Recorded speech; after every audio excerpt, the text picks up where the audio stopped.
Walk down the airplanes, look at the airplanes. Pick this up.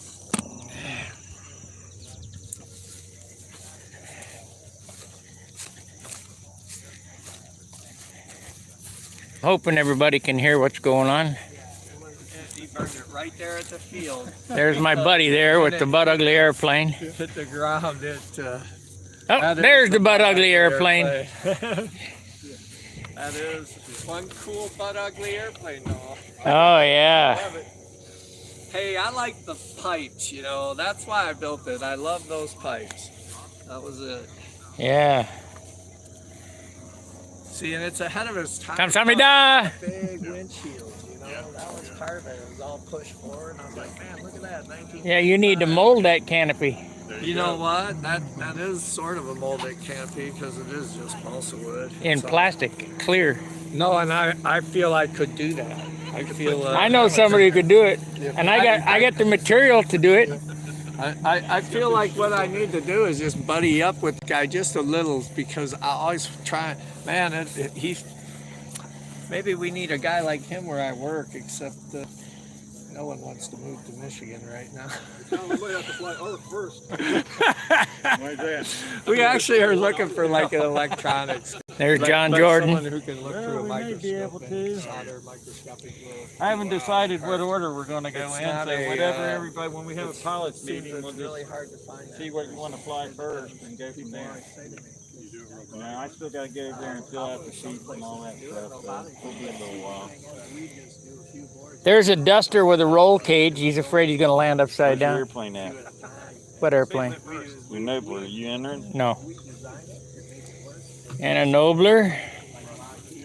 Jameson. Today's my duty as cameraman.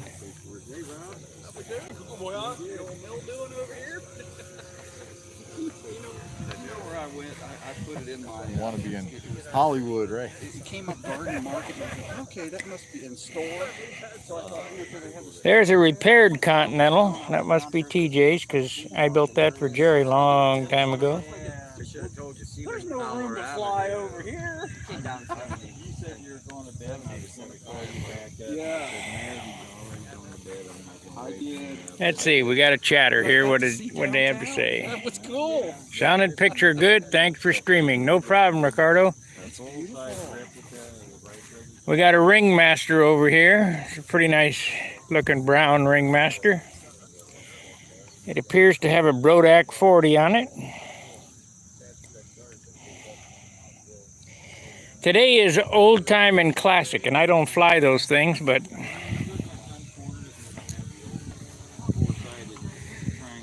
I can already give you the placings.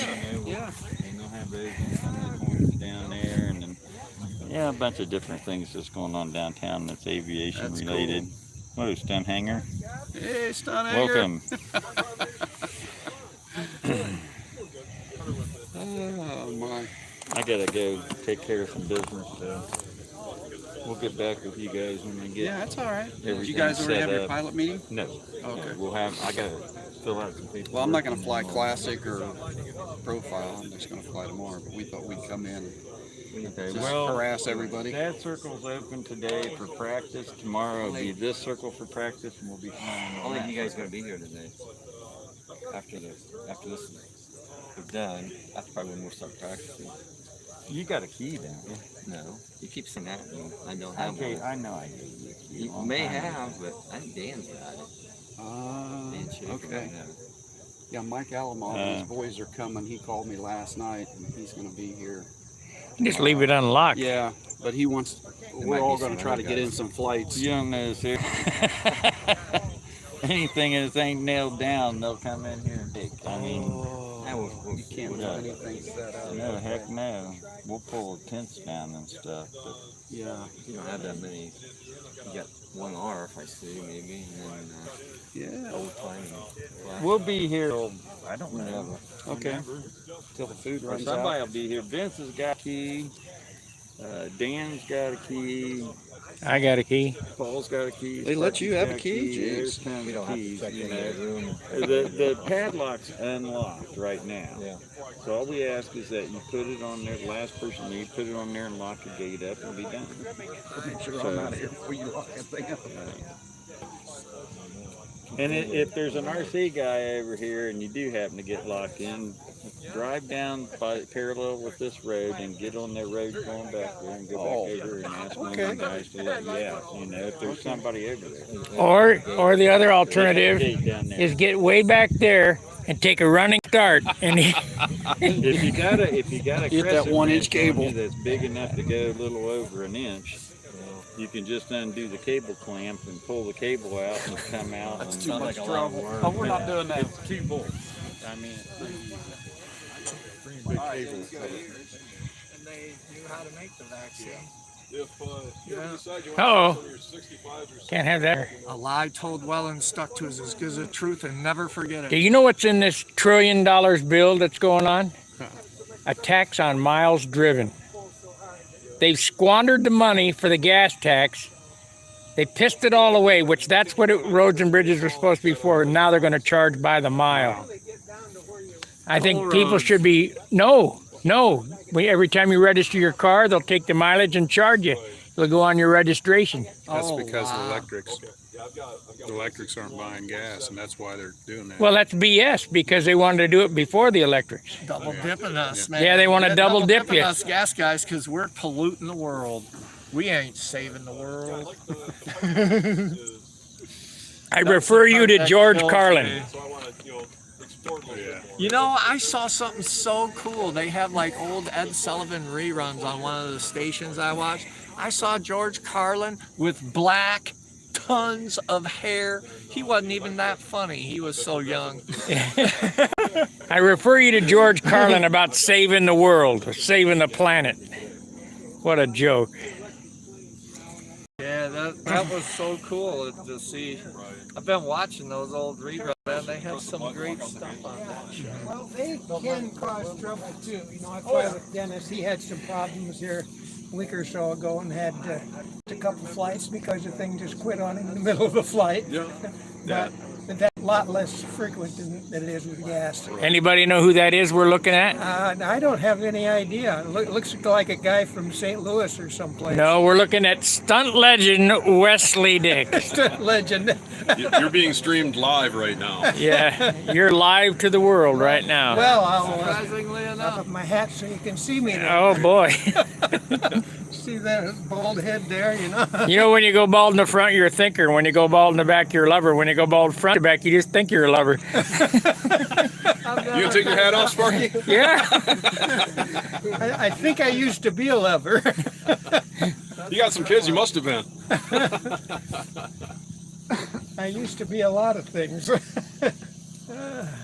that I ain't no more. The important thing is you're still with us. How old are you now, Wes? 89, 89 and Yeah. still flying. still flying. You Not gonna? very good, but I'm still flying. Wow. I can't remember the guy's name. Who's the guy that was 99? He always went to Brodak. And Tucson, yeah, 99? came with, Well, John DeOttavio went for a number of years, No, and then Lou Woolard. Yeah, Lou Woolard. Lou Woolard, Lou flew that's until the he guy. was 91 or 92. how old was he when he, I think he was 91 or 92 when he stopped. okay. I used to always love to talk to him at Brodak. Well, he's my dad's age, Yeah. and my dad didn't fly, but you know, them guys really know a lot of stuff. Oh, yeah, absolutely. Yeah. Maybe even you. What do you know? Not very much. I forgot most of what I ever knew. What do you know? And I never knew much in the first place.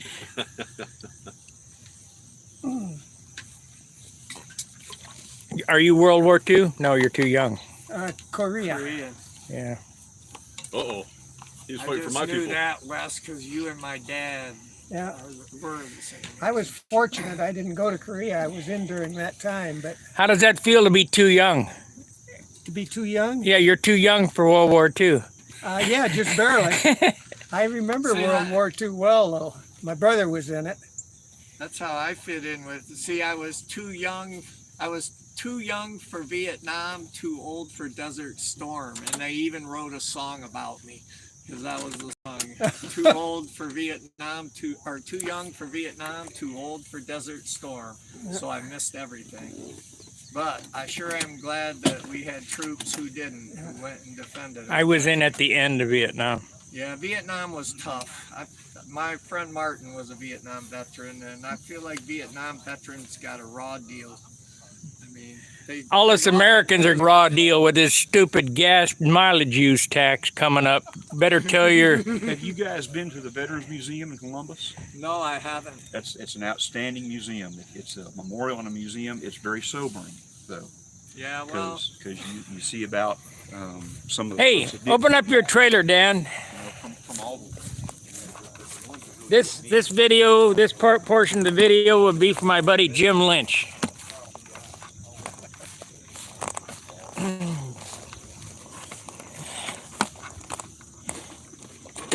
What's Jim want to see? A tour? He loves this trailer. And I never shot it inside. Okay, you explain it. Let me turn the light on. Get a little bit of light in here. Not much, but.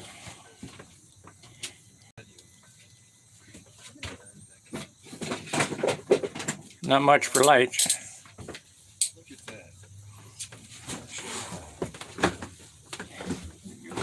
Okay, Jim. Let me a little bit of a tour here.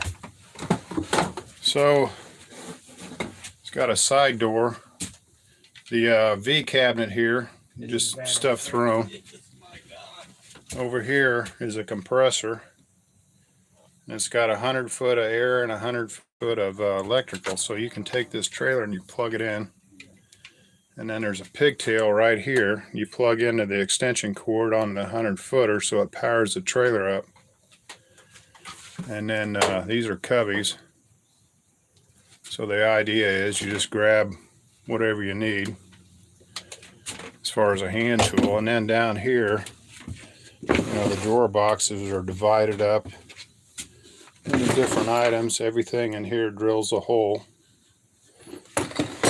And then sandpaper there and just different items in each drawer. And anybody's interested in it, there's a guy on YouTube, his name is Ron Paulk, P-A-U-L-K, and he designed it. And I came in here and I did a variation of my own thing. I built, this is my design, but the layout is pretty much Ron Paulk.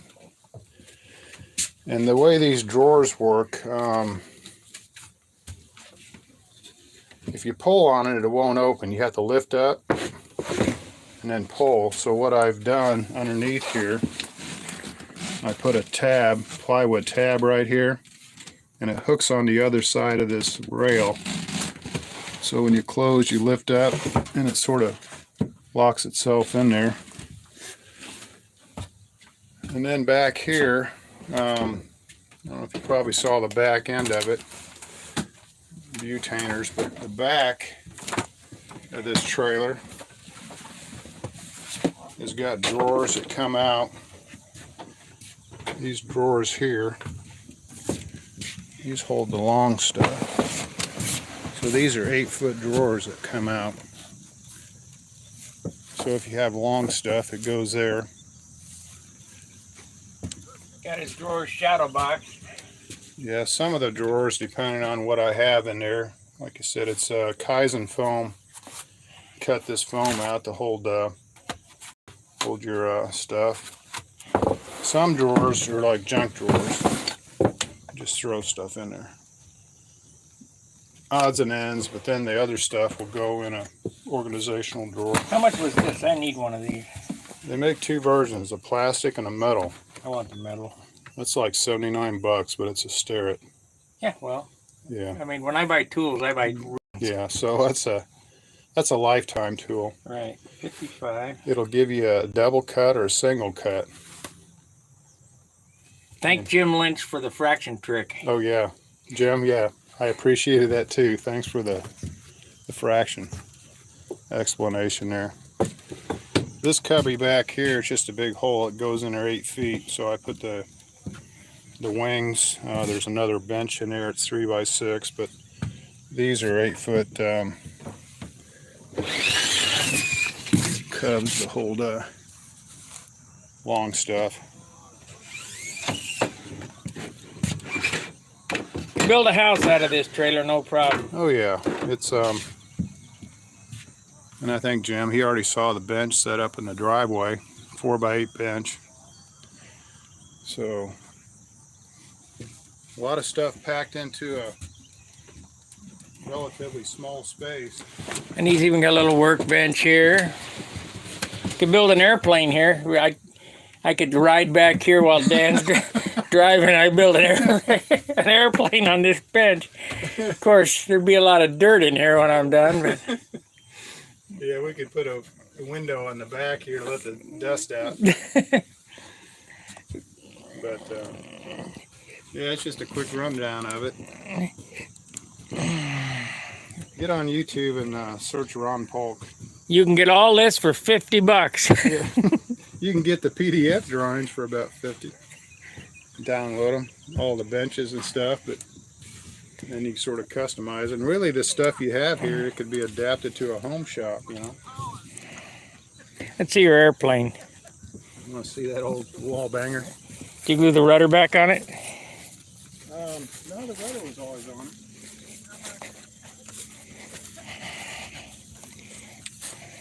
You never saw it off the ceiling, did you? No. What motor you got in it? PA 46. PA 46. Yeah. You mean a VF? VF, that's what I meant. VF Yeah. 46. PA doesn't make a VA. Yeah, that's right. 46. The bottom's dirty, but the top is clean. What? How come you didn't clean the bottom? Nobody's looking at that. Yeah, I just saw it. Yeah, it's dirty. Yeah. How much does it weigh? Well, 80? no. It's like John's, about 70 ounces. Yeah. Yep. So here it is, the old hanger queen. The Cheerio. Churros, that's a Greek word. It means luck. It'll take it. Yeah, it needs all the luck it can get. You gonna enter the contest tomorrow? Yeah, probably. See what I can do. That's what happens when you put it on its nose with the pipe. All ran right back in its cylinder. That's where you turn them upside down. Yeah. Bump them. Yeah. So. Here So it is. Dan is back. No, I'm not back. I'm just Putzing. pretending. You're a putzer. Yeah. Hey, I didn't see my plastic in there. John's got it. No. Yeah. Did he pay for it? I gave it to him. It wasn't a full sheet. It was a little bit over half. I had 4 sheets wrapped up and went through the other one. So where's mine? That is your sheet. I thought you and John were working together on it. Yeah, he'll say, well, that's mine. Well, if you want a full sheet, I'll still give you one. Yeah, For $25. yeah. I'll pick it up Yeah, on the way back. Okay. Yeah, I thought you and John were one and the same. No. No. Same but different. Okay. So, Hey, Chris. We got a $50 super chat from Chris Everson. We really appreciate it. Dan is a contractor or a devoted hobbyist. He's a devoted hobbyist. yeah. The Cleveland contest is now the 25th and 26th of September.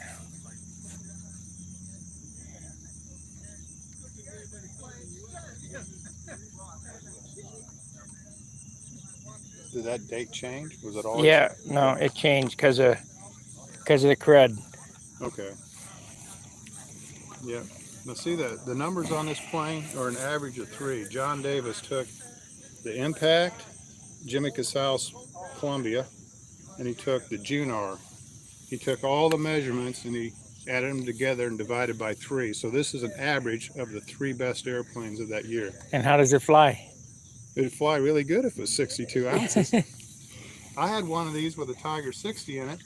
It was probably 62, and it flew great. This thing, you can't force it around a corner. It's just too heavy.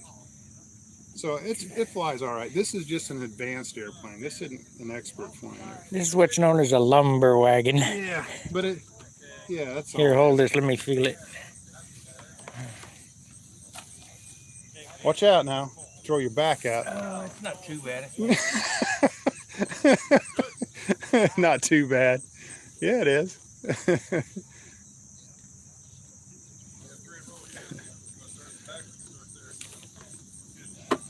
I think it's 1993. See all the stress cracks popping up in it? That's when the bearings started to go out.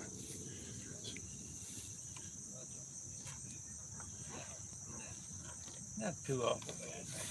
Like I said, it's just an advanced airplane.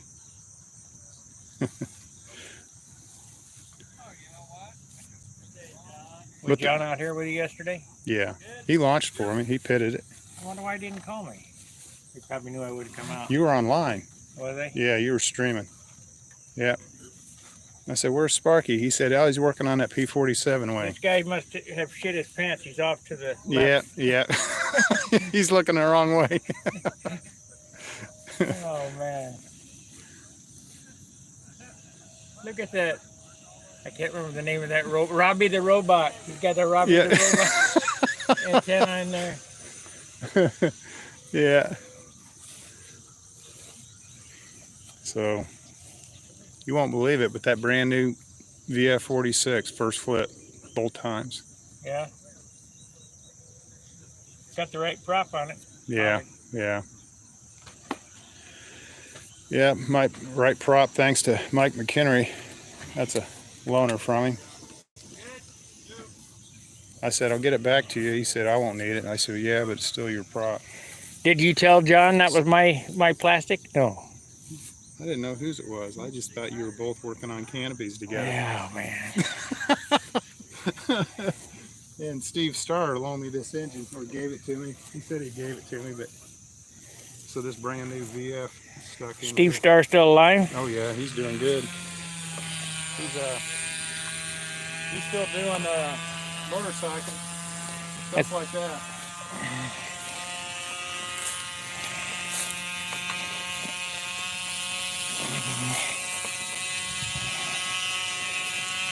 Okay, we are going to get the tripod out. My arms are getting tired.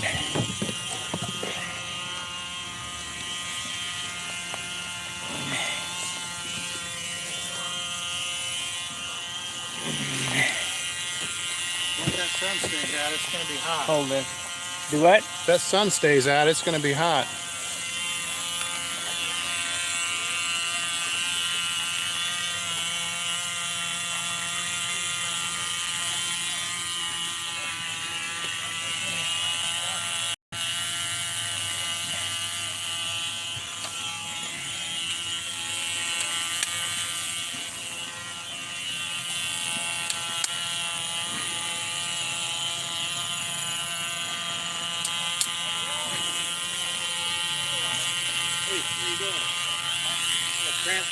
Oh, are you?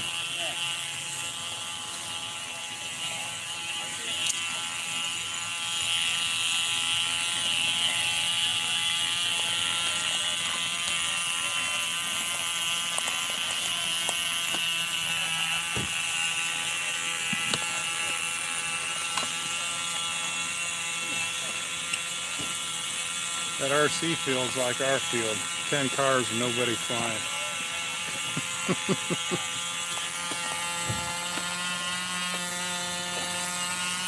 What is going on here? There we are. Oh, hello. What's up? How many flights did I miss? Just a couple. Couple warm-up flights.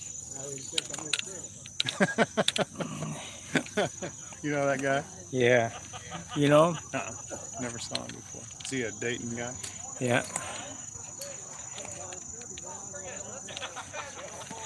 Okay.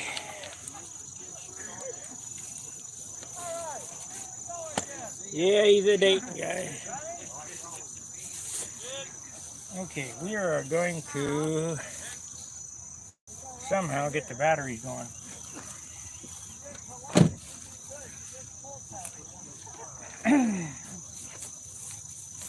Now, hey, Spark.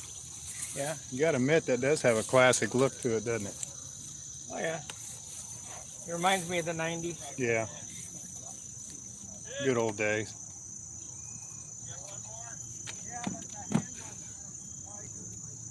Okay, we had a problem, if you remember, with the buzzing of the microphones. Did you get rid of that? I don't know. I'm gonna try it with this battery here. Oh my gosh. This battery here. Okay, so you think it might have been the battery then? Yeah, that puts out way too much smoke. Okay. Let me turn my phone on and I'll tell you if it's buzzing or not. Okay, guys, I'm gonna try this battery, and we're gonna see if it's buzzing. Hopefully, it's not.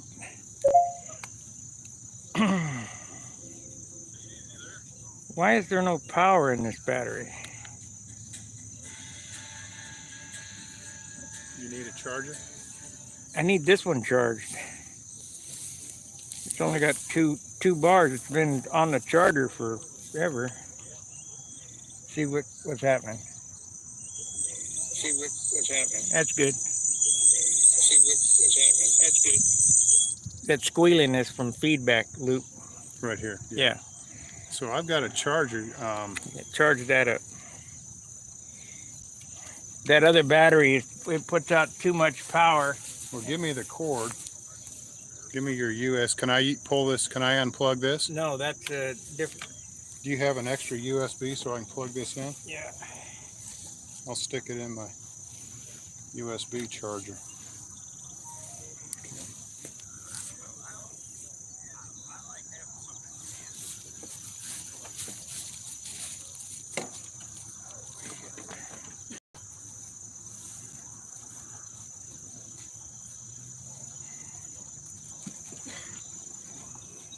I'll be dead.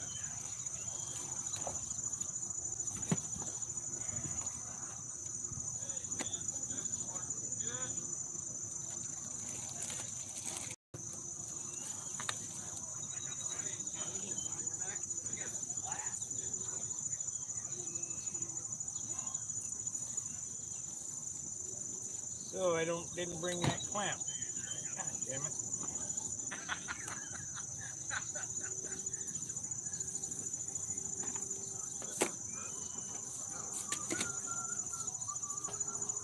I didn't bring the clamp. Figures.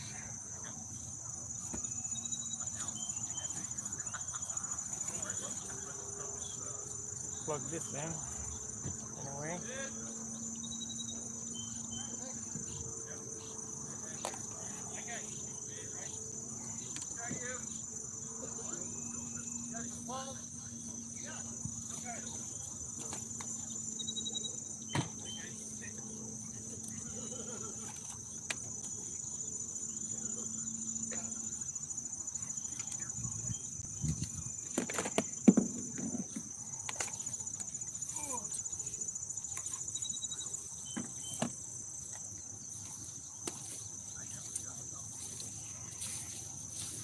How long do you think it'll take to charge?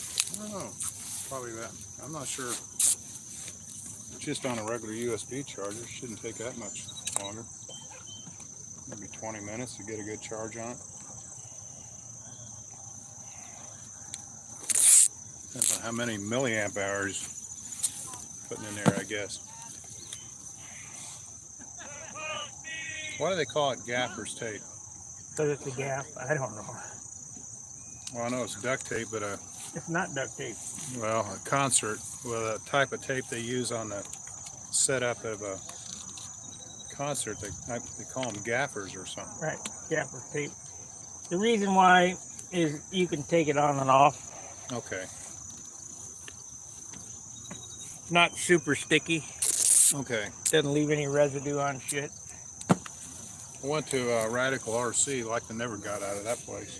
That's a neat shop, Oh isn't it? yeah. That reminds me of the old time. I mean, old times. Right. Like what's in the AMA. Yeah. Yeah, I love that place. I could stand in one spot and look at a wall or something and Can't believe you gave my plastic to John. I asked for a full sheet and you give it to John. That's all right. I got more. I got 4 more at home.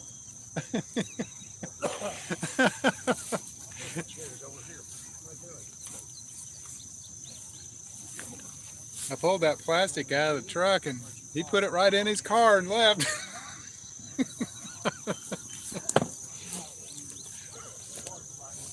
That's all right. I'll be getting more. I can get as much as you want. Yeah, I don't need it right this second.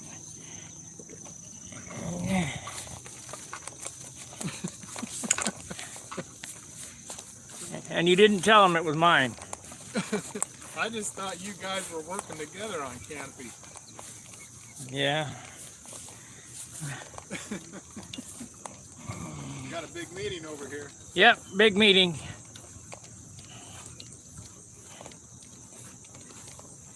You're not in the pilots meeting? Nope. Why not? Because I'm just pit crew. You're the pit crew, huh? She's on an as you need to know basis, or whatever they call it. The less you know, the better you are. Exactly.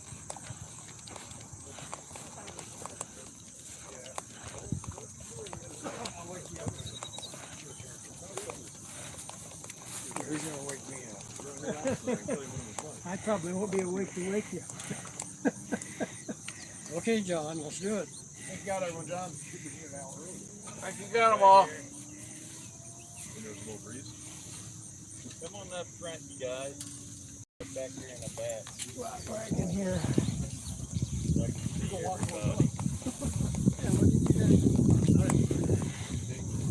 Yep. Mark Rob, come on over here to the line mark. Here, I think I do this again tomorrow, are you? Welcome back again to Dayton Buzzards Stunt Contest. Today we're running classic, old-time, profile, and R for ARC. Classic /N30 if you have either one of them. I'll run the standard contest. We already did the full test on everybody's airplane, so we got that out of the way. I want everybody to be safe. Make sure you put your safety tongs on. If you happen to have an electric airplane, it has to be under control at all times. Where's Wes? We got a little Wes too. There he is. Oh, Wes has got one too. But anyway, you guys know the drill about the electric airplanes. If it's got an arming plug and arming plug's out, you're good to go. But if it's still in there, then you got to have somebody in control or holding the handle. Outside of that, you guys know the drill. Keep your fingers out of the props. You know, let's be safe. You know, take your time. We're not going to rush anybody. You know, so don't get up there starting your engine and run your hand through the prop or something, trying to reach the needle valve. Walk out around behind the airplane and do it. You got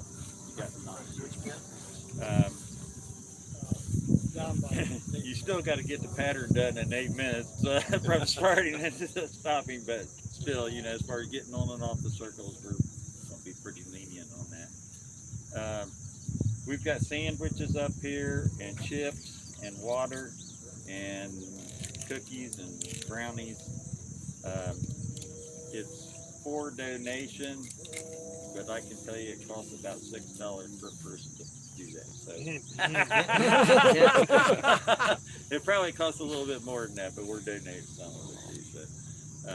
So when you're looking at the donation jar, we can't charge, or we'd be a business. So it's a donation. And anyway, just have fun. That's what we're here for: the camaraderie, the fun of everything. And I guess let's go ahead and hit it. One question. Full time hand signal? For those, I mean, there's only 3 of us. You do a hand signal? I do a hand signal. I'll do a hand signal, I hope. Do you remember? You want us to holler out at you before we do the hand signal, or just? No, just put your hand up. Farmer can't. So we're relying on the judges to be paying attention. Pretty much. They will be. I'll be one of the judges. Okay. They'll be the other judge. Okay. So, no pre-score sheet? Looking at you. Outside of that, you guys not got any specific order that you want to fly in? I think there's only one. One R? But R. whatever you want to put it up, doesn't matter. Are you ready? Yeah, that's right. Let's go ahead and do R first, and then I'll just determine as we go along. I'll holler at you. So guys. there's only one ARF? There's only one R. Well, you're the winner. I gotta fly. He's got to fly. And he's got to try to beat himself. So he's gotta I gotta fly twice. That is tough competition. All right, let's get this thing underway. Okay, we're gonna go upwind and set the camera up, and I'll get the other microphones going.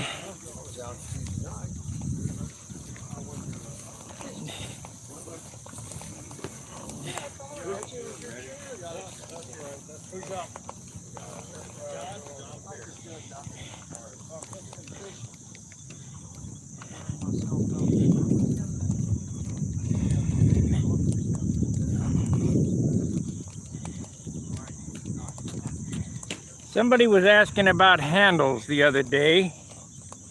I'm going to show you the handle that I use.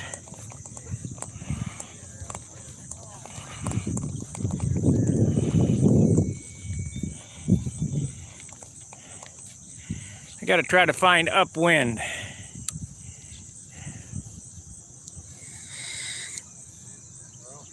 Right here. I'm on it.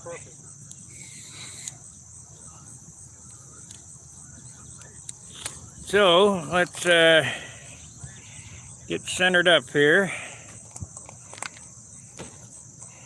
Probably need a grid or something.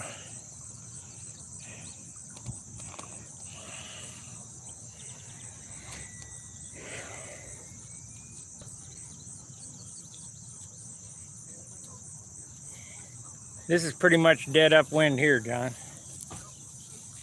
Blow your smoker. And now it's going that way. We'll let them. It was going that way towards the outhouse. Normally blowing straight that way, or from there straight up this way. So normally.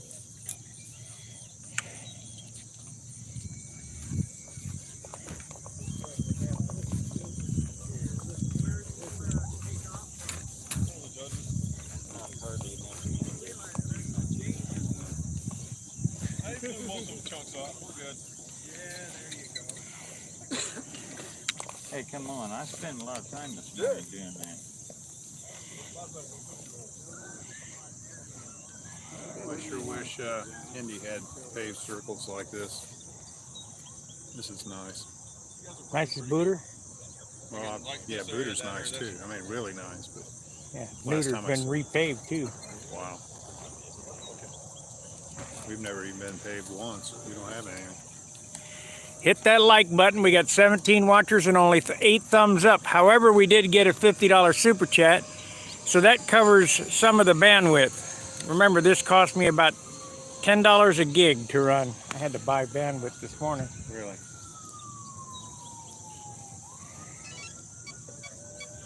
How do you know when you're running out? I go in and check Keep it. track of it. Yeah. So let's see if he gets his 5 starting points. Remember that? Remember those days?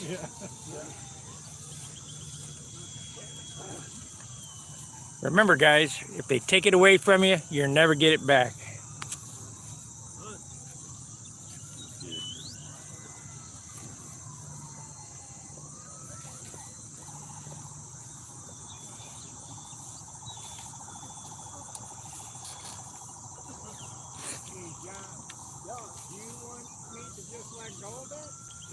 In a minute. Yeah, once you get your, Okay. just not used to that.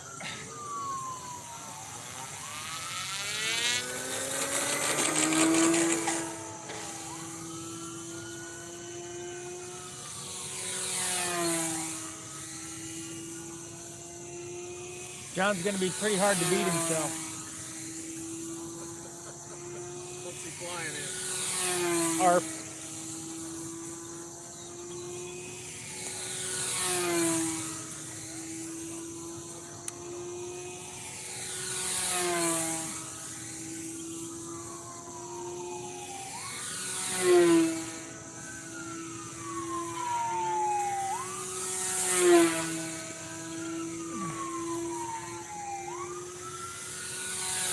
That's 10-foot pull out. But first place, He can't lose. He doesn't. Why risk the plane? Better than mine at 15. Yeah, I feel like my bottoms aren't very good this year. My bottoms are never very good. That's why my scores are what they are.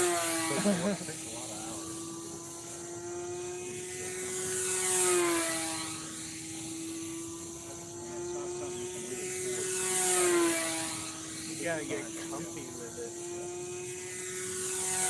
The shark, man. I was comfy with the shark. Shark is my friend. the shark bit it. No, the shark is still alive in one piece, but I decided not to let the shark bite it because it had like 3 stress fractures.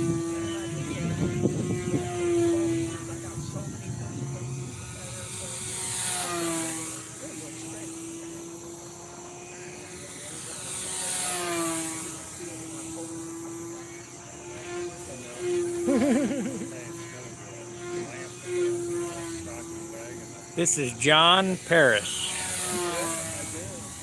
That's my wall of shame, man. I took all the first places. I feel it's best trophy I ever really won with that airplane. I got 5th place at the Nationals Classic, and I got beat first by Philly, second by Kurt Dixon, a couple other guys in there. That's what I said. I said, man, Philly, I got beat by you. That was awesome.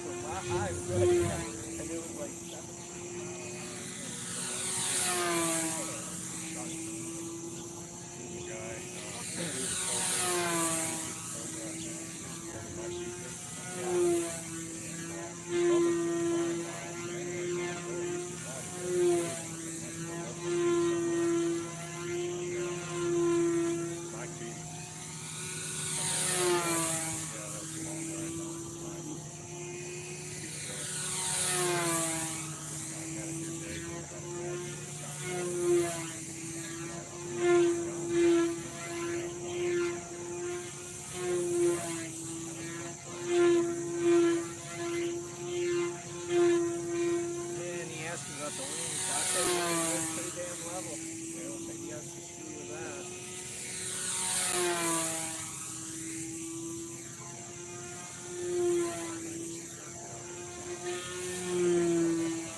Yeah, that's so funny because when I started doing this, I feel like it took like 3 or 4 years just to set the needle out right. John would say, leave that thing out.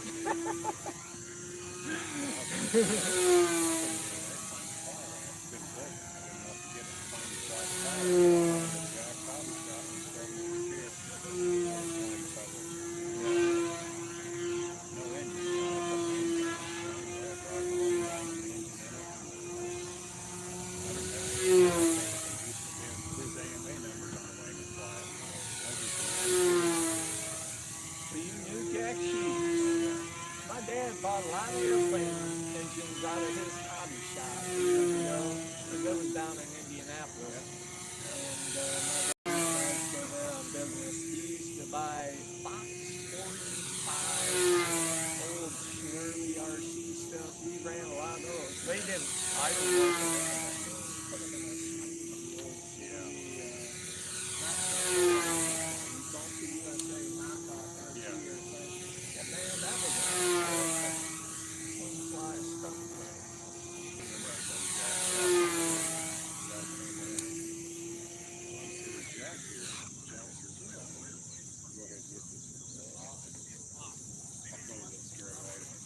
like that.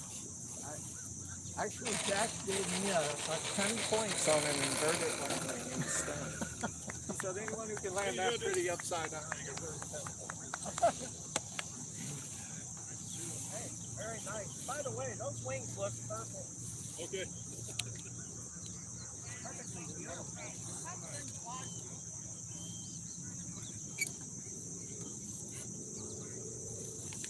Hey, be careful! I'm behind the red plane. You're on the other side of the handle. There you go. Now straight back. Right behind my red plane. Oh, okay. Sorry. Thought that was mine. I guess I gotta get over there anyway, Dan. I figure out what Remember to hang on we're to the gonna red do. plane while I get up there.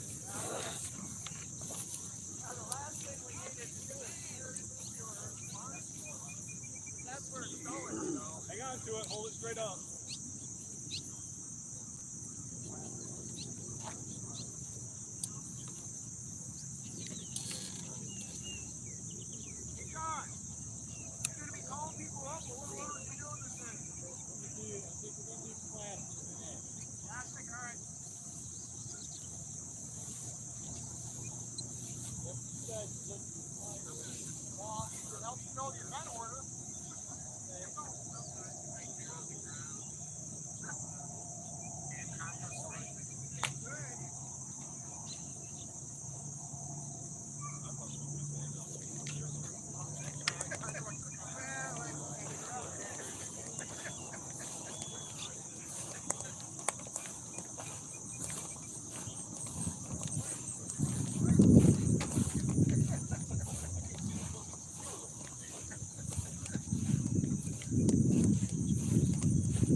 Got enough hands, sure.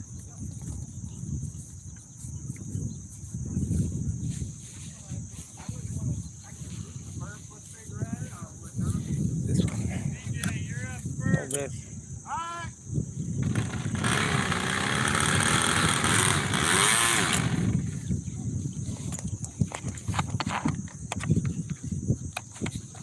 Sun starts peeking out. Oh no, I don't have my sun gun.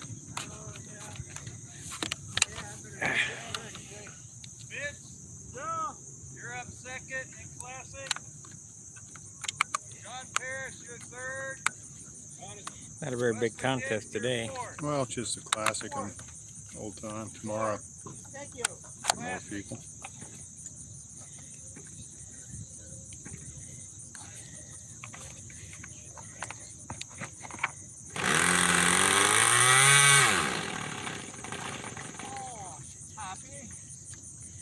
Okay, give me a test talking to that microphone.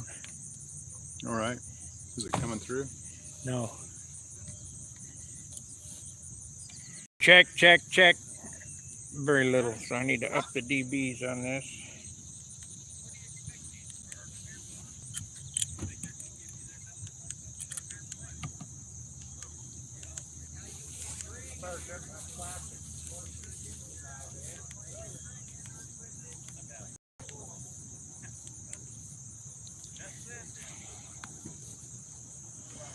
Oh man, I hate this.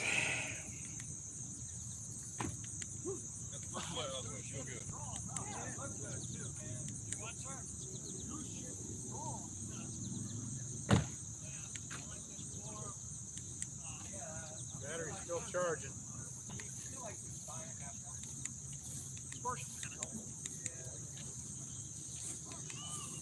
You like that Tiger Cat? Check. Check, check. There we go. We got some smoke now. Okay. Okay, so we are going to run it like this. That's in the microphone.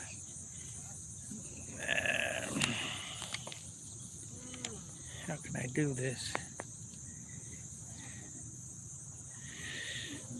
So if I do it this way, take this off, and Turn this off.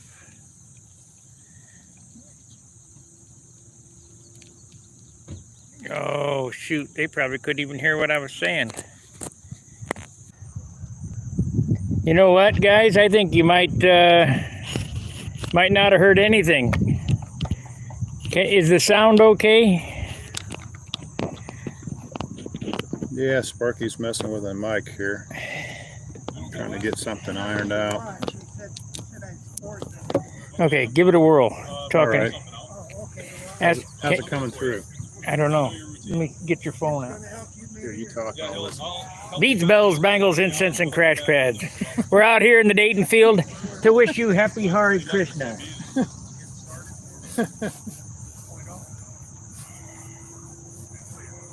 you live outside the service area? Gotta get through a commercial. Providers? No big deal. Use that to bring some fat. No big deal. Use that to bring some fat.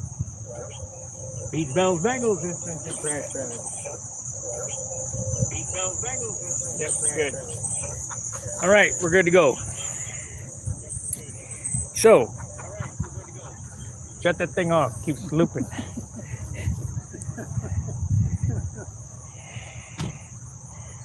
Let me,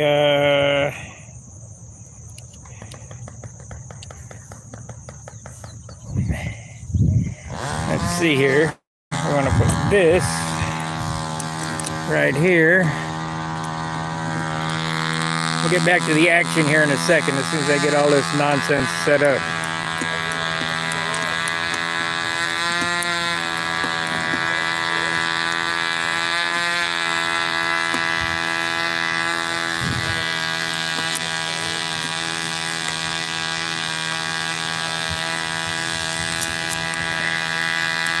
Okay, I'll read the comments here and see what they have to say.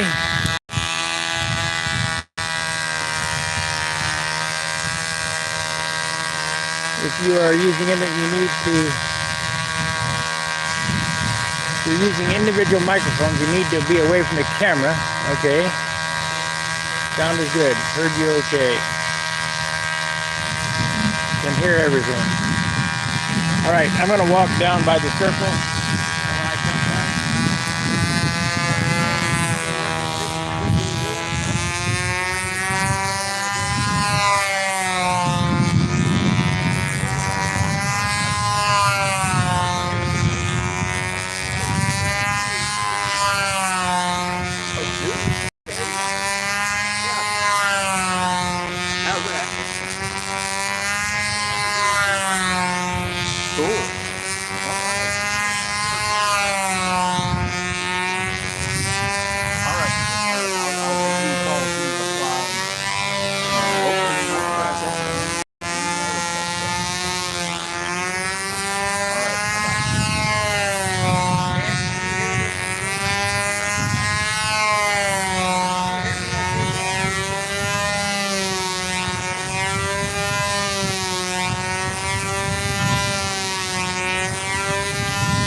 They said you faded out as you walked off. Really? Yeah.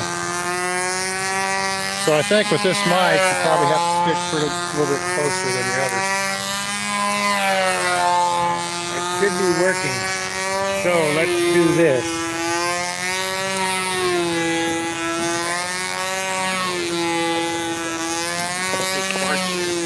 The guy watching your live feed here says your mic is not working.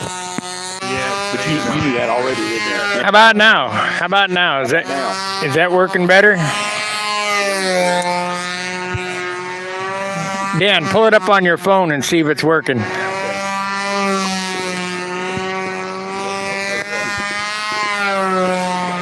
Say something. Beats, bells, bangles, incense, and crash pads. All right, we now have a microphone that works standalone away from the camera. Hopefully, we can get some action going. The sound system on this channel is just so hard to figure out, me not being a sound engineer, a movie maker, or anything else. So I kind of got to play with it when I'm out at the field. I'm going to walk back over here to the car and put this stuff I got in my hand back in the bag so I don't lose it.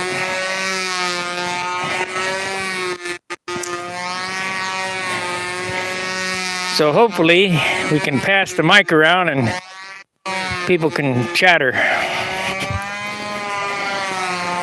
I don't have the lav mics plugged in. I just have, I mean, I could plug in a lav mic. Let's put that in there. These batteries are dead.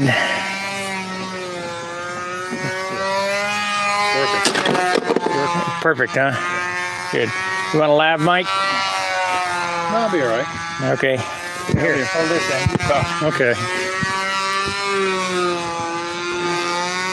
You talk, I'll listen. I'll see what you sound like.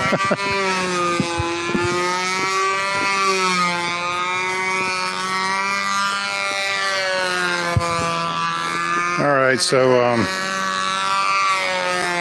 old Spark's gonna listen to my commentary here. See how far away from this camera we can get.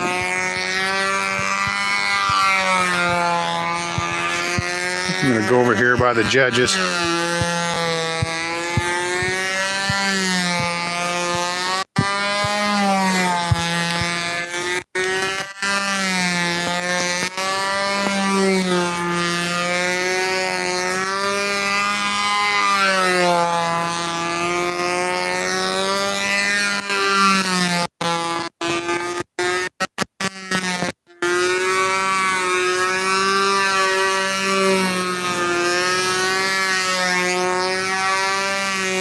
So, hey Sparky, if you can hear me, give me a thumbs up. Okay, yeah. Probably 50 feet away from the camera. So, it's good.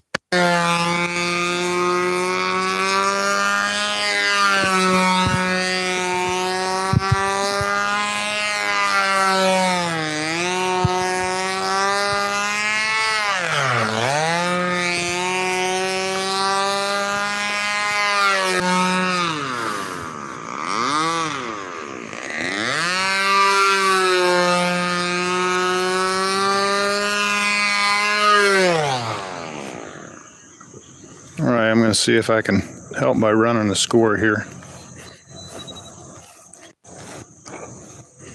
Ooh.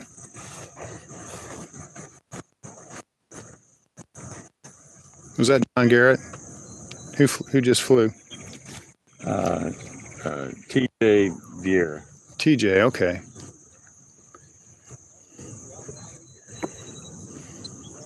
That was terrible. You tell them done the pattern twice this year? Hey, TJ. Yes, sir. You did 3 figure eights. Yeah, I know. No, I completely lost count. Shit. We're not doing any fidelity to design or No. appearance. Okay. All right, run these scores over here.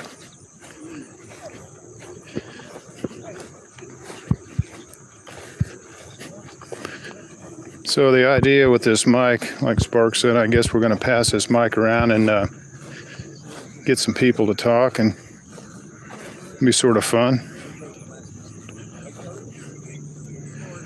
Get crossed here.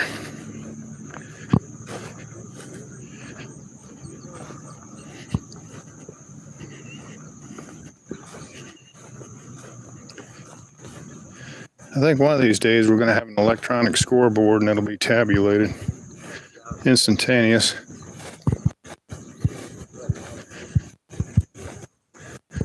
All right, who's doing this? Tabulator? Yeah.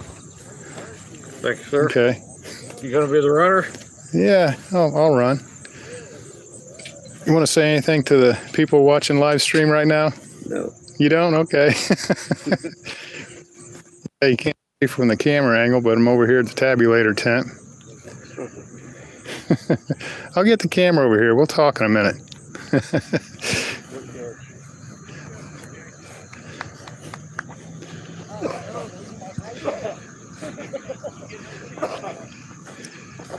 We got looks like a guy's up with a crop duster. Calls it the duster.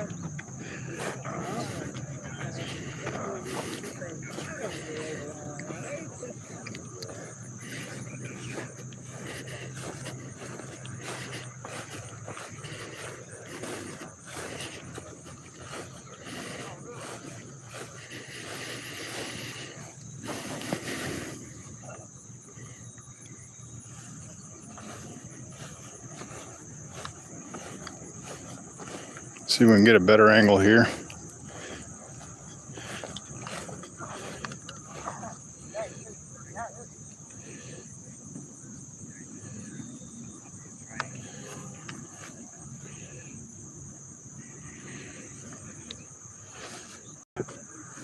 There we go. I think the horizon's horizontal.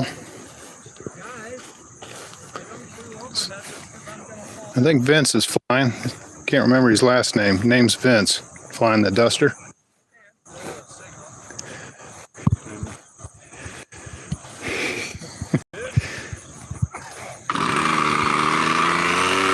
Starts on the first flip.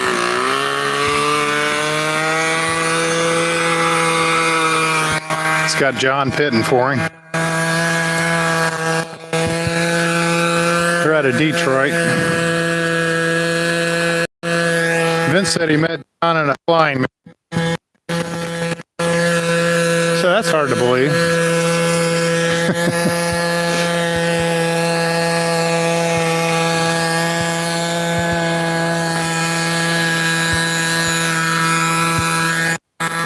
Just back on it.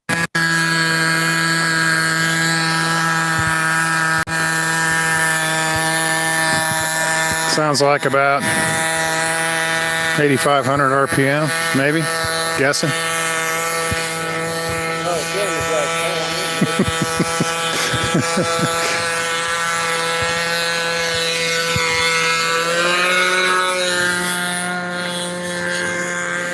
So Vince also has a Tiger Cat twin engine.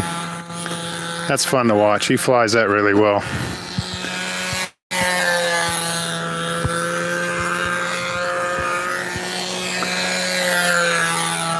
Oh, go ahead.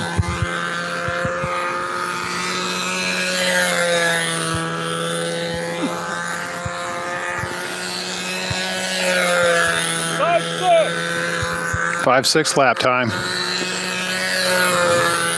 Let's see if Vince is happy with a 5.6 lap time. He said, bring it on. What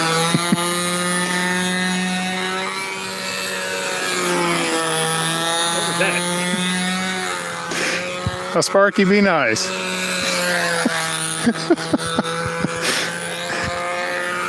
He'll get into it.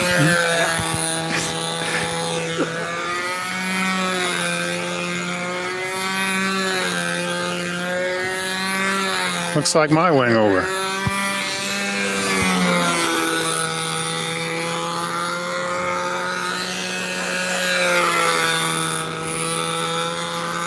I remember Ron O'Toole and Gary Hayjack would stand there and yell at me. What's that? Ron O'Toole and Gary Hayjack would stand out there and just yell at me. Get her down, get her down. Yeah. What are you afraid? Don't worry about that shiny paint. Get that plane down there.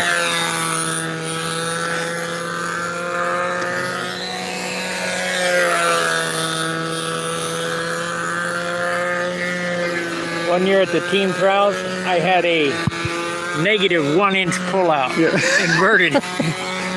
So was it the rudder or the prop or both that took it? The prop and the rudder. I turned a 14-inch propeller into a 12? No, into a 3-inch propeller and skinned the rudder off. As long as it was consistent, as long as you held it and flat. I landed the plane on its wheels. Oh, wow. It was a square 8 that I was doing. Yeah. And, you know, team trials, you're really under pressure and you're trying to bring it down. And I did a negative 1 inch pullout. They went, and then I snapped it up like that and then over the top and then landed. What'd they give you on the landing? They give you a good score on the landing? I don't know. I was out of it. You know, Yeah. once you do that, Yeah. team trials was done. Oh yeah. It doesn't take much.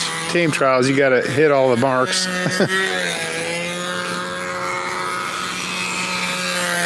So we got a lot of nostalgia out here. Some of these flyers have been flying as long as I've been old. I need to get them on this mic and tell their stories.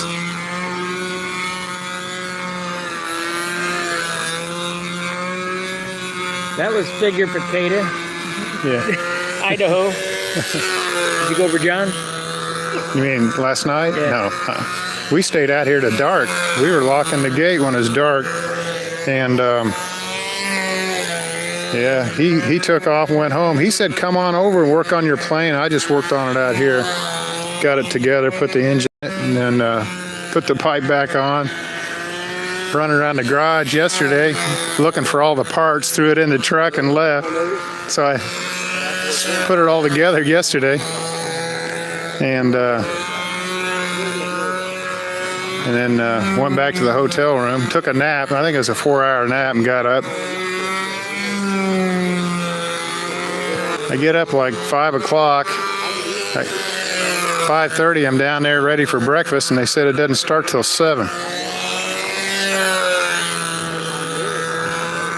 Well, you know me, I wasn't going to miss breakfast, so I run down to Kroger and get some brats, some buns and stuff, some chips. And then I come back and eat breakfast. Make sure I get my free breakfast.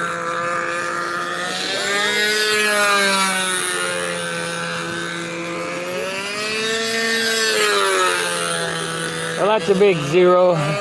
Did he just go over? I'm not going to finish the pattern though. Oh.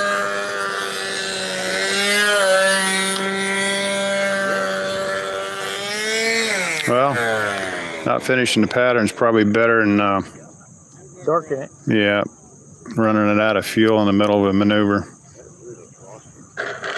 That's nice. That was a good landing.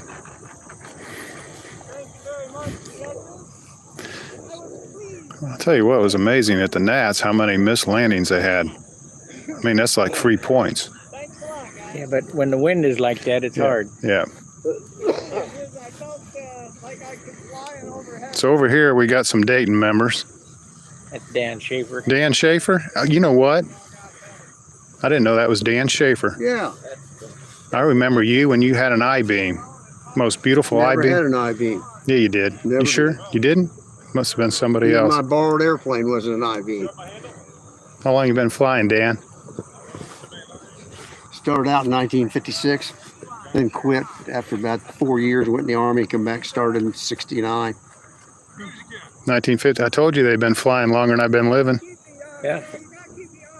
No, I remember coming over here and watching you fly in a couple of meets. I thought it was a silver I-beam you were flying.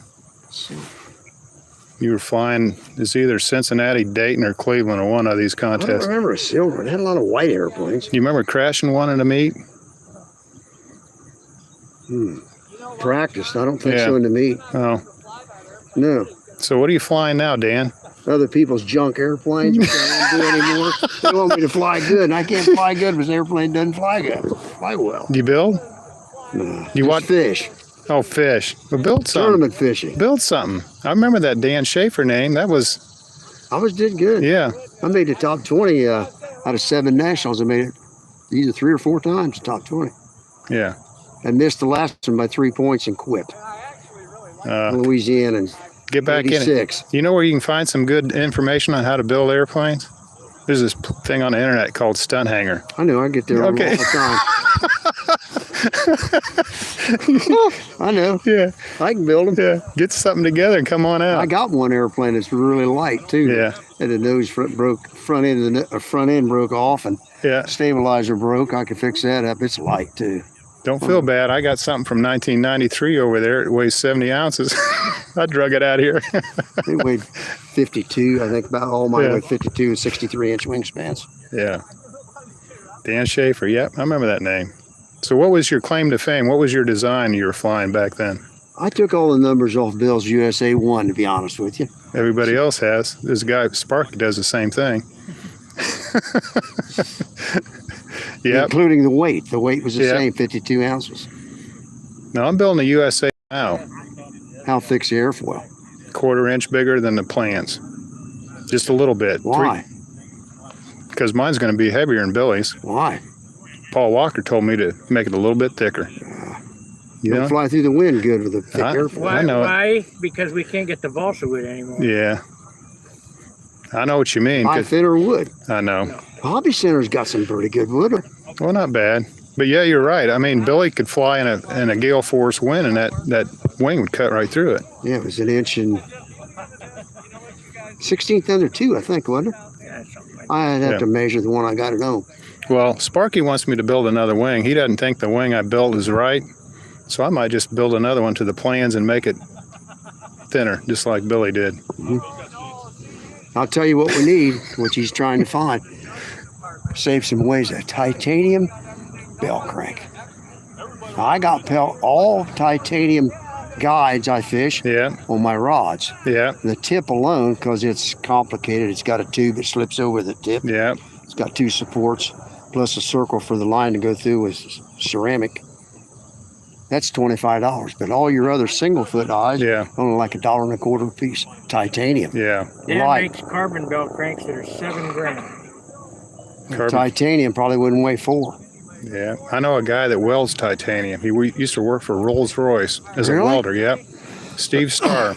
He welded a titanium control horn once for me. How light was it? It was light.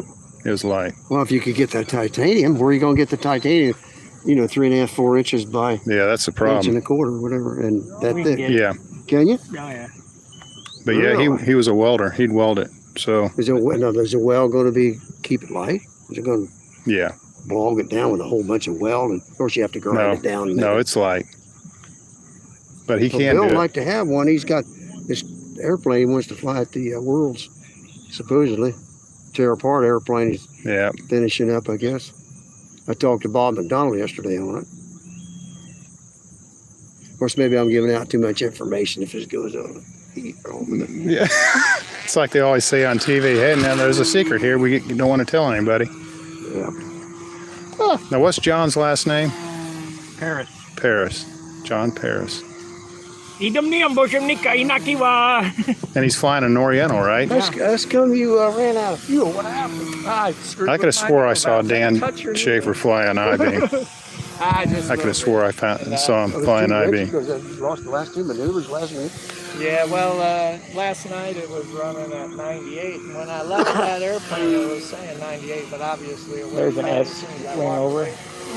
So anyway, like I say, last night it was perfect. 98, 100, and 5 Well, lap times. We've got perfect weather right now. 5, 6 or whatever. There's just enough breeze to Yeah, it did, but keep the lines tight. How to get my airplane over there and fly. Yeah, I thought you did good. Hey, let me tell you something. I don't know if you know it. I'm gonna see you. I need to put the other propeller on it. Oh, I didn't bring those damn things. What do you need? Oh, you got a truck here. That's right. We could drill that propeller out. Oh, yeah. 3/8. Stick that prop in the jaw horse. Yeah. Run a Forstner bit through it or something. Just regular drill bit will work. It's 5/16 now. It's got to be drilled out to 3/8 to. Of course, I don't have a balancer. So who cares? Well, step drill. I'll tell you what, a guy in the club had a drill bit made, and it was ground down. It was stepped. So it had the 3 different sizes, started a quarter Oh, the bigger. prop reamer. Well, no, but this was like a precision drill. It was precision ground. And so the first drill, the small quarter would go into the existing hole, and then the next one made it the next size bigger, and then there's another step in it, but it was a regular drill bit that had been ground. It didn't look like the conical step drills. It was a drill bit. Somebody took it into work and put it on a precision grinder and did that. So when he ground it down, they also ground the flutes into the bit. I mean, it was done right. He got it back. He said, wow, that's beautiful. He said, how long did it take the guy to do it? About 5 hours? He said, no, about 15 minutes. This guy that does it all the time. It's going to be warm. Yes. So the mic's coming through all right, huh? When you were carrying it was cutting out. I think it's loose connection, you know.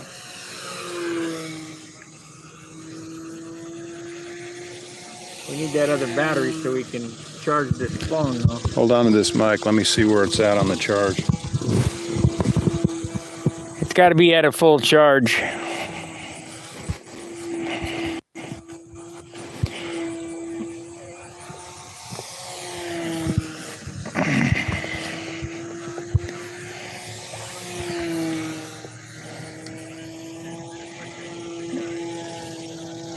So many cables and nonsense, it's ridiculous. Dan's mic is working well. That's good. Lynn Boss in Denver, great job. Thank you, Lynn. Well, how many bars did it have before? 2. It's on 2 still. It's on 2 bars. Yeah, plug it back in. So when I plug it in, it's actually, you can see it running. You know what? Let me have that. I'm gonna plug it in to my car. Here. That's what I did. I plugged it in the USB port on the dash. Wow. 12 volts. Yep. Maybe it's the Chevy. Maybe what are you driving? Saturn? Yep. See if the Saturn will charge it quicker than the Chevy.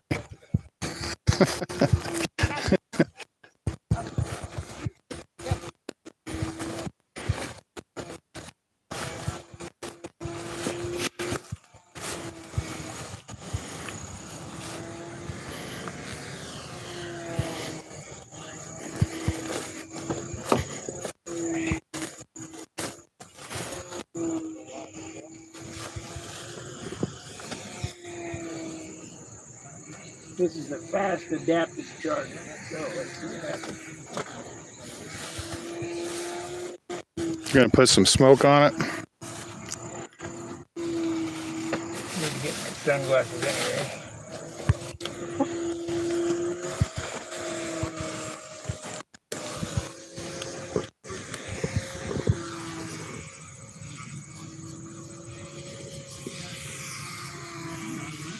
Nothing else. When we take a break, I can just plug the phone into the charger. Take a break. Did they get breaks out today? Bet you they do. I'll leave the phone there. Take a message. Yeah. Go ahead. Want a water or something? No, I got some.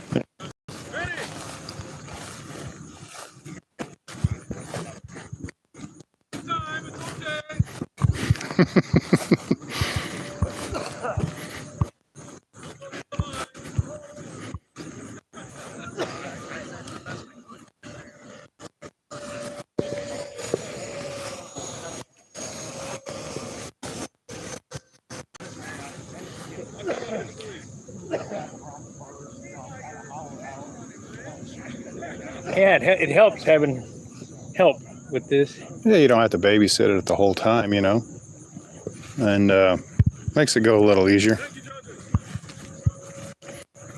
Got to keep the whole world engaged here. I mean, my gosh. Yeah, this is so exciting. Like watching paint dry.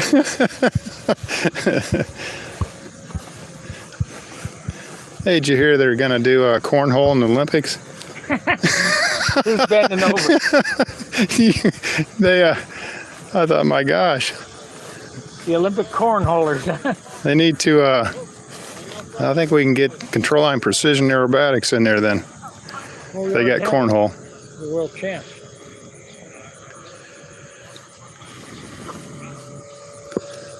Got a view of the pits over here. Got some EDF over there on the RC field across from us. Those are ARCs, almost ready to crash. Flying coolers. Styrofoam coolers. Now see, what I thought of doing is taking see that EDF, all they're doing is taking a fan and blowing it out the tube on the back.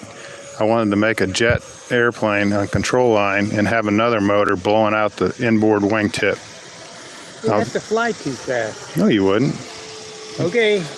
You'd have line tension. So basically your line tension was from the EDF coming out your inboard wingtip. Yeah. Have 8-second lap times. I'd make Mike McHenry look like he's flying the speed of sound. Now here's the grandfather stunt, West Dick. Yep, West Dick.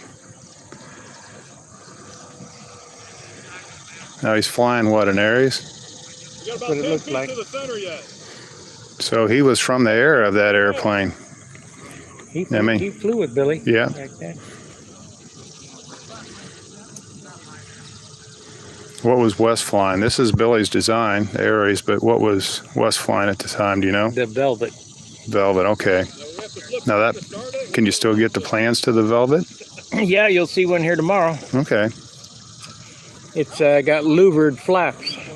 Oh, I saw that at the Nats, and he's got the original hanging in the museum. Right. Yeah. I was out at the Nats, and I thought, man, look at that cool thing. There's louvered flaps. I thought that must be something new. And then I walk in the museum and see the original from 50 years ago. I'm thinking, dang. I gotta find it. Okay, we got West Dick up.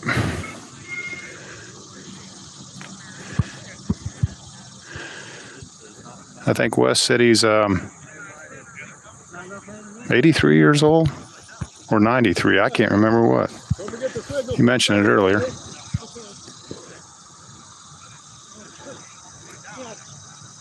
You're on. When you got the time, you're on. Good. No problem.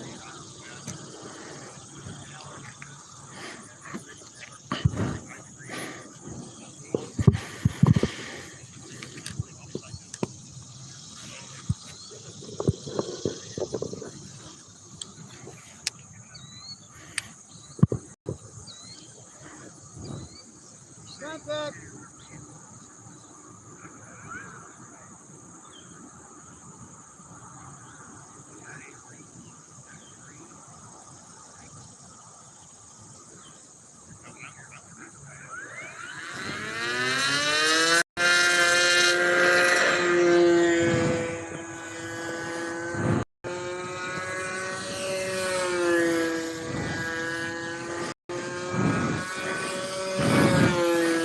Right now we're looking at maybe a 4 or 5 mile an hour breeze. Perfect for the line tension.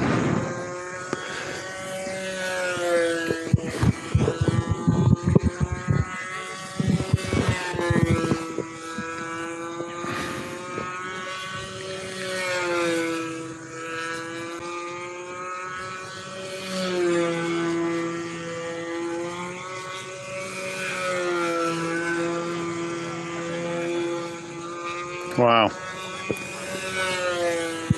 Wes is looking pretty good.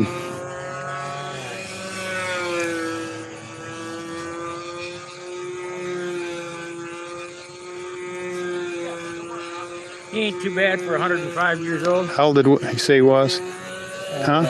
90? 89. 89 years old.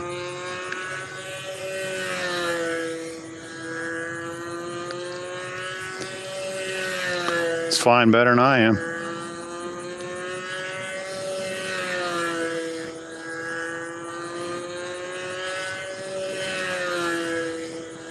You know what kind of motor setup he's got in that thing? Electric. Yeah, I know that. I forget who was telling me. I think it was the Nobler. John was flying that electric ARF Nobler, and it's amazing how small the motor was in it. Probably a 15. No, it's low 20s.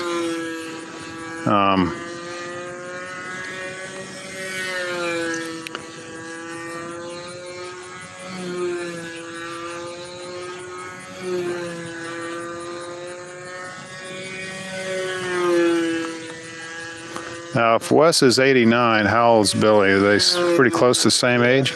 Okay. Now, where does Wes live? Is he here in Dayton? No. Cleveland area, or? I don't know. I think I think he lives in Indiana. But So, no, Michigan. Michigan, okay. I don't know. Let's ask him.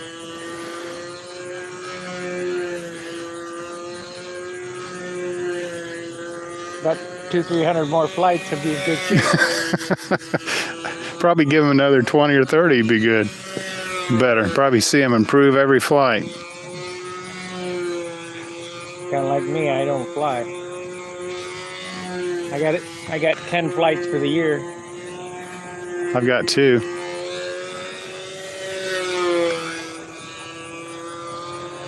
We can get that other prop drilled out, and I can get that airplane working. I'll fly that tomorrow. The Your prop, Continental?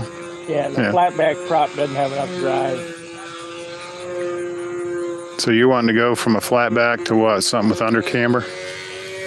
That APC bomber got the prop. Okay. Yeah.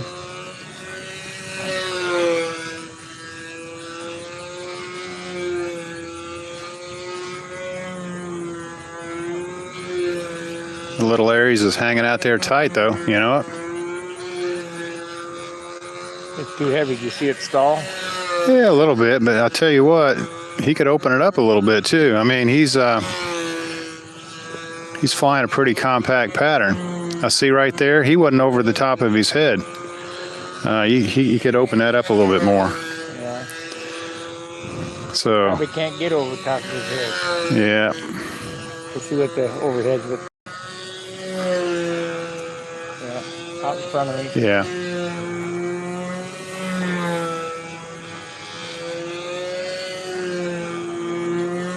But you got to give him A for effort. Oh yeah, yeah.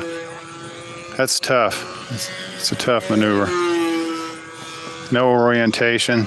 You know, you're above you. You know, you're trying to figure out where your rep point is.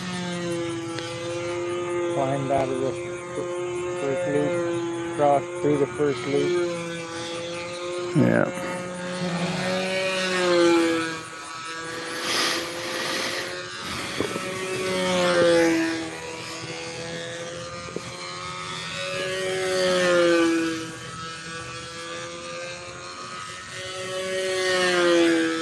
I hope I'm flying when I'm 89. Yeah. Yeah, you and me both. That's what I was Hope thinking. I make it to 89. Of course, I don't know, with the way this country's going, maybe not. Oh, you'll be fine. It'll all work out. Yeah. Trust me. Ooh, what a nice landing. Yeah. Greased her in. Thank you, judges. Thank you. Billy used to go, fuck you, judges. You ever see him do that? What did the judges say? Nothing. What kid? Oh. You know, they were Yeah. sandbagging him, or Yeah. he'd flip them off.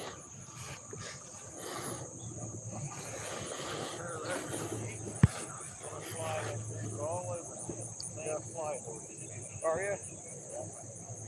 Okay. Same flight order or reverse?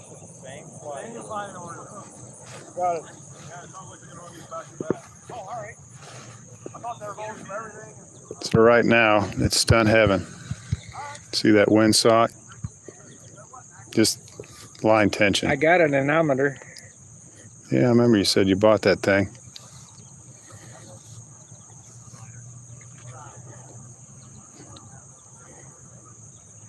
But here's the thing. You look at that instrument and you figure out how fast it's blowing. Does that encourage you or discourage you? If it gets to 20 miles an hour, I ain't flying. You put it back in the car. Yeah. I'll go up to 15, but Yeah. So what do you think they were flying in the gnats? What, 20, 25, 27 mile an hour gusts, or what was that wind what they're flying top it 5? was coming up to almost 30 at times. Okay, so probably low 20s to almost 30. Yeah. Yeah, that's pretty stiff. And Joe Gilbert was working it. Oh yeah, I saw him. I went back and watched that, and he was moving around like Jimmy Casale, walking around into those maneuvers. I think that's what Jimmy do on his square 8. I never saw anybody walk back and forth as much as Casale. He'd squat down and he'd walk into each square. So he'd walk into the square inside, he'd pivot, when he went into the square outside of the 8, he'd walk into that to bleed the speed off to hit that corner for some reason. I don't know. It's a different style. Those were the days of Super Tigers. Yeah, Super Tiger 60 hammering. No, this guy reminds me of John Garrett, but it's not. I thought it was John Garrett. No. TJ Villa. TJ. Is he a Dayton flyer? I built that airplane. Did you really? Yeah. Well, how come you didn't finish it? I did. What happened? I sold it to Jerry. Okay. And Jerry gave it to him. Okay. Looked like a couple repairs on it. Yeah, it's hit the ground a few times. Yeah. Okay. I built that airplane online. You can see. Okay. So here we go. We got TJ up with Sparky's build. Let's see if this thing flies worth a darn. It doesn't. That's why I don't own it anymore. Okay. Who knows? He might have trimmed it out. No. Untrimmable. Okay. Where do you think the problem arose? Do you think it's built-in alignment issues or what? It's design issues. Yeah. If you look at the stabilizer, there's not enough elevator. Okay. So what it does is it flies off the flaps and it flies Okay. like a 49 lowered 49 Mercury. Well, I'm going to tell you an elevator story. Bob Hunt sent me some pictures of his Crossfire. And what he did on his elevators, he put vertical strips at the trailing edge, 7 inches long. They're about this tall. He said, Danny, he said, it makes that plane fly like it's on rails. He said, you know how electrics hunt? I said, yeah. He said, this thing is like it's on rails and it corners unbelievable. I'm telling you, he sent me pictures. I'll show you. You could take that airplane right there that has not enough elevator and you do what Bob Hunt did and you put that vertical tab on the back of those elevators and I guarantee it's going to make all the difference in the world. Okay, so let's look at the corner here. Sparky says this airplane doesn't have enough elevator. I'm telling Sparky this Bob Hunt modification, he's just smiling. He's nodding his head and smiling. I don't know what he's thinking, but so anybody out there watching, you might ask Bob. I'm going to try it. I'm going to take what he's done and I'm going to make that modification to my plane, see if it makes any difference.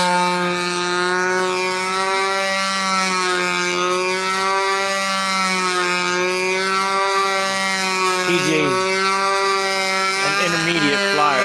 Yeah. Got away from him. Got behind it, I think. Yeah. That's why there's patches all over it. Yeah. That's the first time. Well, I don't think it's a total loss. No.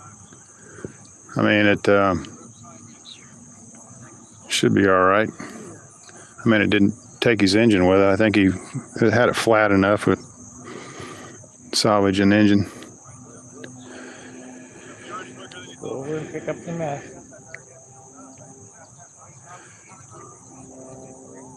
He's looking for something that might have flown off of it. I think he's looking for a part. Yeah, just not enough, that's all.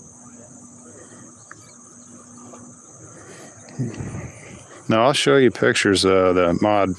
Now, everybody, he just hit the ground. There are two kind of flyers. Ones who are going to or have crashed or ones who are going to crash. Yeah. Airplanes all have an end date. Yep. Yep. They're either going to end worn out, and that's not many of them, or in the ground. Yep. Or you can hang them on the wall and never fly them, but that's not the idea. And I remember when I was at the AMA Homecoming, the big grand event, they just opened up the L pad. And it was probably about 3 weeks shy of the gnats, and I come out there with my nice shiny airplane that's flying the best I've ever had an airplane fly. And I had a lead out jam. I had the big eyelets and they weren't staggered right. Those things locked up on a reverse wing over, and I put the first 6-inch, quarter-inch deep divot on the L pad. Nice new asphalt. That Super Tiger 60 dug a trench through that new asphalt.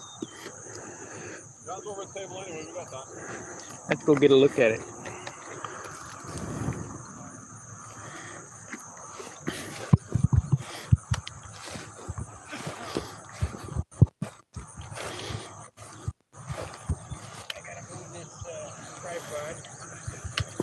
Sparky's moving the tripod.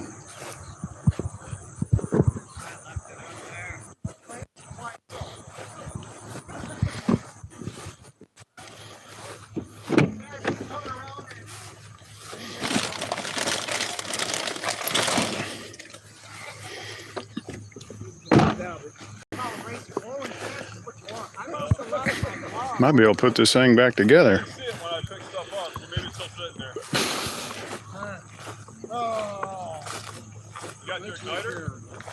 I think so. What I need is just enough for a prime. I didn't have anything left. So 5-ounce syringe. Got a niter, got a tie. Good flight, Wes. Thank you. That's great. Any flight's a good flight. That's right. That you don't crash it. Yeah. That looked great. Like Sparky and I said, I hope we can still do this at 89 years old. Yeah, I hope you can too. Yeah. I don't do it as well as I used to, but I still have fun.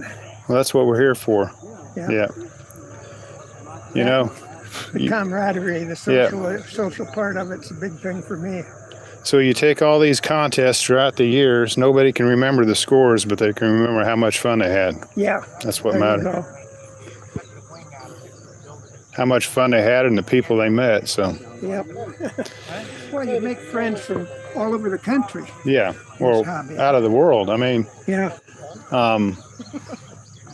John Davis was a flyer in Indianapolis, and he called me up one day. He said, "Hey, I want you to meet somebody." I said, "Okay, bring them over." He said, "Yeah, they fly stunt. They're out of France." So they were the Behringers. Oh. So Remy went on to win the world championship. He beat Fitzgerald by 1 point to win the world, but I became friends with them because they'd come over here to a convention, sold motorcycle brakes. Oh. So my daughter studied French. She studied abroad for 6 months. We went to France. Oh. So from the start of a hobby, control line, you made friends on the other side of the world. Yeah. And then, so here we are in France at the Behringer's house, and just from the model airplanes. Yeah. So. Yeah. Well, I go to Tucson every year, and I went and go to the Brodax just about every year, and of course the Nats. So, yeah, in the course of doing that, you just meet people from all over the world. Right. I met Kazminato and Mazzaro Hiki, and so there's. I met Kaz, but I don't know. It's been between 25 and 30 years ago down in Cincinnati. Oh, did you? Yeah. Yeah. When he speak English, just like he can't now. Yeah. So Wes, Sparky tells me your design was called the Velvet. Yeah. Okay. So that was back when Billy was flying the Aries? At that same time period? No, the Velvet I just did a few years ago. Okay. Yeah. You fly back in the Aries days? Well, way back in the 40s and 50s, I flew Stuka mostly. Still Stuka. Okay. I flew Barnstormers up till I discovered the Stuka. Then I switched to the Stuka. And now the Don Still Stuka had a straight wing in it, didn't it? Yeah. I did. If you want to see one, my one I flew in '58 at the museum. Okay. Did it have the louvered flaps? It's got flaps, but not just full flaps. So you were flying a plane at the Nats and had louvered flaps, weren't you? Yeah, that I just designed a few years ago. That's hanging in a museum too, though, right? Yeah, that's in the museum too. Well, that was funny because I was out there on the flight line. I said, man, look at this design. It's got louvered flaps. That must be something new. So then I take a break and I go in the museum and I see these louvered flaps from like from 40, 50 years ago. No, that wasn't from 40 years ago. That just went in the museum. Oh, okay. About, what, 3, 4 years ago? Okay, recently? Okay. Yeah. Yeah, only the first airplane, the one that's hanging in the museum, was only done about 5 years ago, maybe. Oh, I got you. I flew it a couple years before I gave it to the museum. Okay. So where do you live now, Wes? Fort Wayne, Indiana. Really? So you're up there with Dennis at a mission? Yeah, Dennis and I fly together regularly. Okay. You coming? No, he had some family things going on today. I was watching him fly the V-tail at the Nats, and he's flying pretty dang good. Dennis is a good flyer. Yeah. Of course, he goes way back, you know. Yeah. He won senior. He won the Walker Cup. Yeah, Wow. when he was a junior. Yeah. The only junior that's ever won the Walker Cup, right? I don't know. He was the last one. Dave, Dennis? Dennis, Yeah, he was the last one. Davey Slagle won it back in the 50s. Okay. Am I in your seat? No. I'm talking to Wes, too. That's fine. Talk to Wes. We're having an interview with famous West Dick. The fact that you're in the shade has nothing to do with it, right? Yeah. No. I'm on pit and flying duties. So, Wes, up in Fort Wayne, do you have a flying field like this with paved circles? I belong to a radio control club. Okay. And they let me fly there. Dennis and I fly there. It's kind of interesting. We just lost a regular field where we flew. Yeah. So we went and to see if we could fly out at the radio control club, and they said, yeah, you got a place there west of the hangar, or west of the clubhouse. You want a water? It hadn't been open? I got one, thanks. Okay. And so anyway, we started flying out there, and all of a sudden we're celebrities. Most of the radio guys had never seen a control line job fly. Oh, no. Much less see it fly through a stunt pattern. Yeah. So for the first 4 or 5 times I went out there to fly, I had guys lining up to watch every time I flew. Yeah. And a lot of times they'll come up to you and they say, man, I can't believe you built that. Yeah, that's true too. Probably 70 or 80% of the radio guys never build an airplane. Yeah. They're missing out, aren't they? Yeah, that's the most fun. They back in my day, they used to call us model builders. Yeah. Not model flyers. Model buyers now. Yeah. I'm pretty tired of the National Cheater airplane. Well, since you're broadcasting, I got to brag a little. I think I'm the first guy to ever fly an electric U-control. You're the guy. You're the guy that got it started. What about Walt Brunel? I don't know, but let me tell you my story. Okay. I was, it would have been 1947. Okay.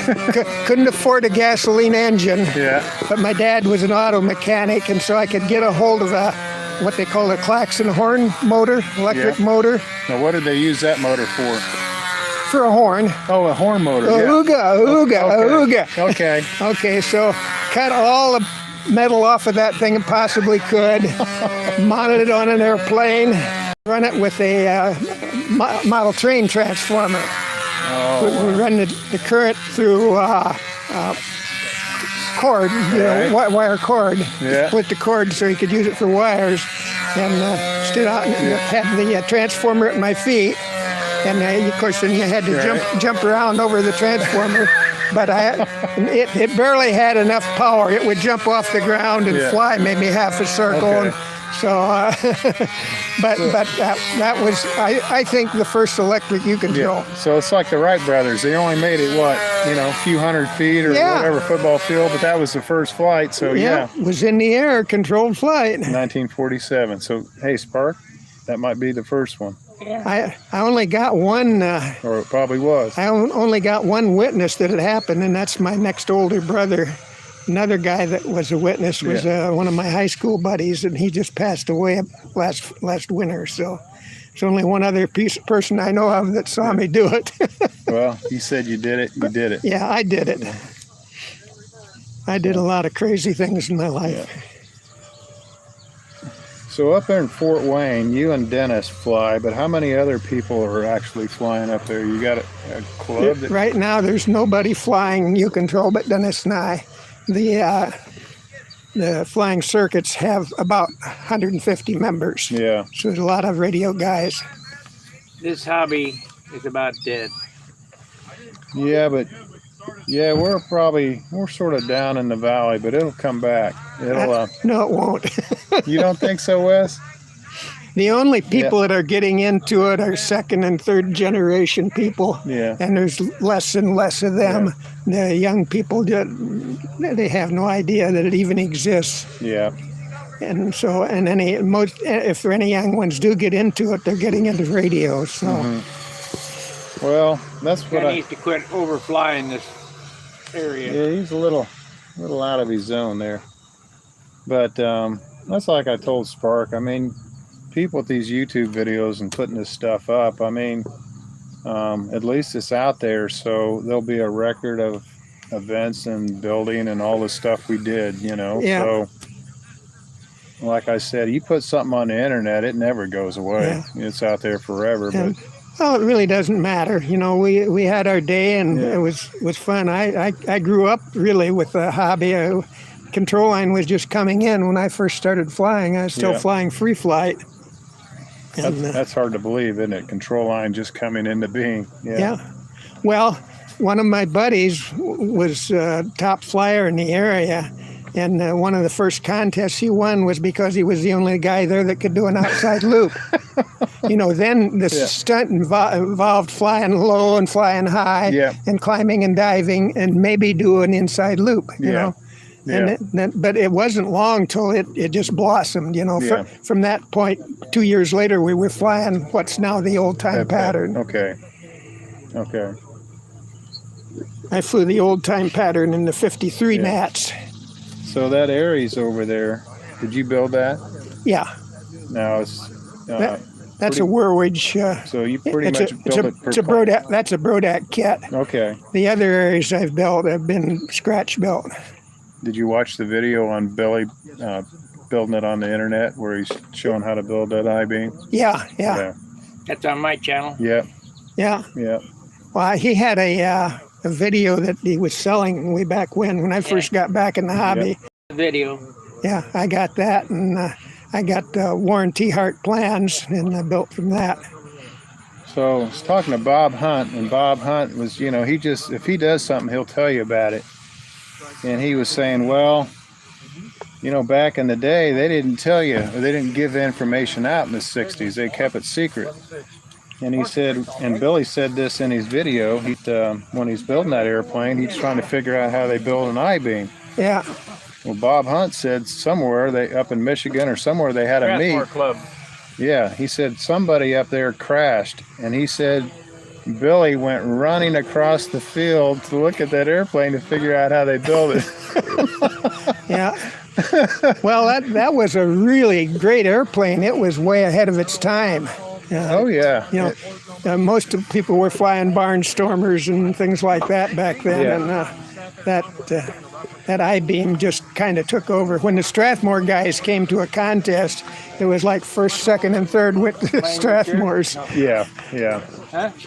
You know, and we went off on tangents as far as different wings, but I think the simplicity of an I-beam to where it jigs everything up. Man, you just come prepared. I want people to sit with me, right? It's and if I don't have a chair, something that really needs to be revisited, because if you show an I-beam wing framed up to some of these RC guys, they'd probably you want a water? First time they've ever seen it. Anyone need water or anything? I'm good. No. All right, I'm gonna. The I-beam looks complicated, but actually it's one of the easiest and quickest things to build, especially if you're scratch building. Yeah. Because you can make a little jig and make enough ribs to make the airplane. And while you're watching TV. Yeah. One evening, an hour or so is probably all you need to make all the ribs for a plane. And the rest of it's pretty just simple, flat stuff. I still ran out of So gas. I needed a couple more RPMs. My lap times were still only 5.4. And with I'll tell you what, these guys flying classic, if I fly stunt tomorrow, in advanced or whatever I fly, I'm gonna get really beat. So long, I wouldn't have run out of fuel though. I can't. You get your last These guys are flying pretty good. Yeah. Better than I fly. Yeah, there's some good guys here. That's okay. I better see if I can get a couple more flights tonight and get it up to like 4 or 5 for the year. Yeah. See if I can catch up to Sparky's 7. The Okay. scores don't matter, right? It's like whose line is it anyway? The scores don't matter. Actually, I'm happy because my airplane is moving forward to trim. And what I'll do with it is next week when you come up to Detroit, then I'll kick your ass with it. How's that? It's next week. Next week, Detroit. Next week is Detroit. And that's your meet up there? Are you going to be hosting it? I'm not. Bob McDonald does, but Okay. I will definitely. I going consider that my local contest. That's like Okay. an hour from my Yeah. house. I don't know. I'll think about it. That's a good meet. Are you going? Oh yeah. Yeah. Sparky, you going, Sparky? Yeah. Yeah. Yeah, Fort Wayne, you're almost there probably, aren't you? It's 2 hours, 2.5 hours. Well, like coming down here, really. Yeah. And we got Detroit next weekend, and then when's the FCM at Muncie? Is that coming up? And FCM is a good one too. That's a fun contest. and then we have Also a great place to collect contest balsa. yeah. Yeah. At FCM, Alan always has a stack of contest balsa. Yeah, but contest balsa is getting heavier and heavier. Yeah. Well, hey, it's still the best thing going though. I mean, balsa is crap. I agree. I just bought a bunch of crap. And it's out there. But don't worry, Sparky. Someday everyone's going to figure out that these windmills are a scam. The only reason they exist is government subsidies. And when they pull the subsidies, I'm going into the balsa business. I'm going to wheel one of those big blades up into my backyard, and I'm going to start slicing balsa. You can't. You know why? It's all ground up. No, Isn't it's it? end grain. Oh. You're going to have grain that's this long. Oh. It's all end grain. Not only that, they saturate it with resin, so it's heavy. Oh, well, we don't want that balsa, do No, forget that. It's ruined. They ruin good balsa. Yeah, it takes more energy to build a windmill Then it produces. than it'll produce. Yeah, and you know what's funny about that? You know, when you use electricity off of a windmill, you're using energy that was done by a coal plant 20 years ago. Yeah. You know, so using them to cut down on carbon emissions doesn't make any sense at all because you're. Well, it's just like them shutting off the pipeline to save energy. That's the safest way, cleanest way to do it. Yeah, let's haul it with trains and let the trains derail. Yeah. Well, you know, Soros owns that rail system, and that's the whole deal, is you don't want George to lose his big income hauling oil. Yeah. I mean, the reason that Obama shut down the Gulf of Mexico to oil drilling after Bush opened it up, they blamed it on the oil spill, but they took all of the oil derricks and put them down in Chile where his oil wells were. Sparky, if you want to go conspiracy, wait till you hear my newest one. Well, we'll do it offline. Look at John had to yell at Vince to get him out there. Yeah. You got to keep your pit man on his toes. They're running Vince so fast out here, he had to put a knee brace on.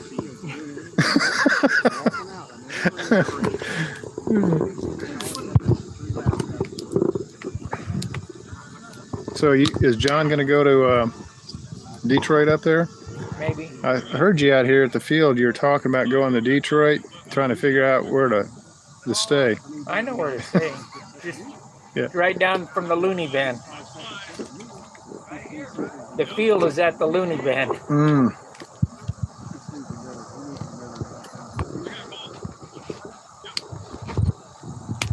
We do have a system, don't we? We do. Yeah, I feel like we've done this one or two times in the past.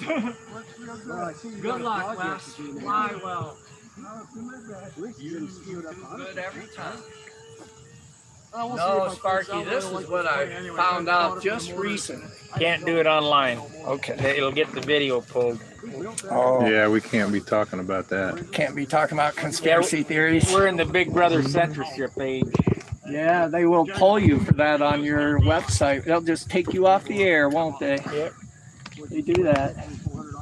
Like, we could be censored for talking about censorship, couldn't we? Yep. It's more than ridiculous. Yeah, well, you know. And see, the whole thing, their argument is, well, we own this, so we can censor it any way we want. But yet it's supposed to be an open forum. And But they don't own Stunt Hanger. no, Stunt Hanger's yours. But they can still cut you off, can't they? Who? I mean, like, through their internet ways they do things, can't they just, like, say, oh, he's not there anymore? Because I know they do that with Google stuff. They might take me out of Google search, but that doesn't mean I'm not there, because I own the server. Yeah, and that's what it is because you have a server. You are, if you were gmail.com, you might be in a little trouble. So this Wes airplane there is, what's that covered with? Is Monocoque. that okay? It's like a neon orange monocoque wing. Yeah. It was one of my dad's favorite RC wing colors because you could see that anywhere. Yeah. You know, it didn't Oh, I matter mean, what it the shows sky up. was. Yeah, it really shows up. Yellow and orange are the best RC colors as far as I can tell. Well, I guess that's why they quit painting fire trucks red, because you can't see it as well as yellow. Now they're yellow. Really? I didn't know that. Well, they started changing them there for a while. I'll tell you where red disappears is in shadows and dark. I mean, red just goes fast. Yeah. That's why you got to be good enough to not even have to look at the airplane, just know where to turn. Yeah. Yeah, that's what I do, man. That's like a Zen thing, isn't it? Yeah, I can do it. Yeah. I feel like combat guys do it every day. Did you watch me fly at the Nats this year? Didn't look at the sun, I take it. No, I didn't look at the airplane. I just knew where to turn. There Yeah. you go. That's a line. See, that's why he wears them dark glasses. No one knows. It's like, yeah. So here's Wes Dick on his second flight. You know, I'm going to really like that airplane when I get her used. I mean, I just haven't quite, but I started bringing the bottoms down a little. It turns so much better than anything else I have that I, What's your plane? The Duster? yeah, that Yeah. thing turns, man. It's got like corner. How many flights have you had on your Duster? Probably less than 2 dozen. Well, you're just getting used to it. I mean, yeah. Really got Yeah. just starting out. See, and that was the great thing about the Shark. At the end, I wouldn't fly it, but maybe whatever, just classic flights. Yeah. But I flew it so damn much that it was like putting on old Yeah. shoe. You know, you just boom, there it is. Yeah. It all just flew good, man. That was such a warm, fuzzy feeling with that airplane. Some places in the pattern it was a little difficult. I always had trouble with triangle for some reason. But Mike McHenry is telling me on his hourglass, his plane holds tight everywhere, but once his plane gets over on its back, 40 as it's going up the vertical on his hourglass, it goes slack. that's Why would that? We're doing more than 7-second laps. Well, I told him that. I said, you know, maybe you could speed it up a little bit. But why do you think it would hold tight everywhere but right here in the hourglass, you know? Maybe wait. he does fly slow, man. Slow is definitely Mike. Sometimes I wonder how they stay in the air. Yeah. I mean, watching it go. How it stays in the air is CA-75. Yeah. Yeah. Tons of horsepower, a lot of torque. Well, that, you know, that thing, that first flight was 5-6 lap times. And I was like, wow, you know, for 5-6, that thing flies pretty good. So what's Wes flying here? What do you think, about 5.5? No, I think that's what he's... faster than that. Time him, Sparky. See what Wes is... It looks like about 5.4 to me, 5.5.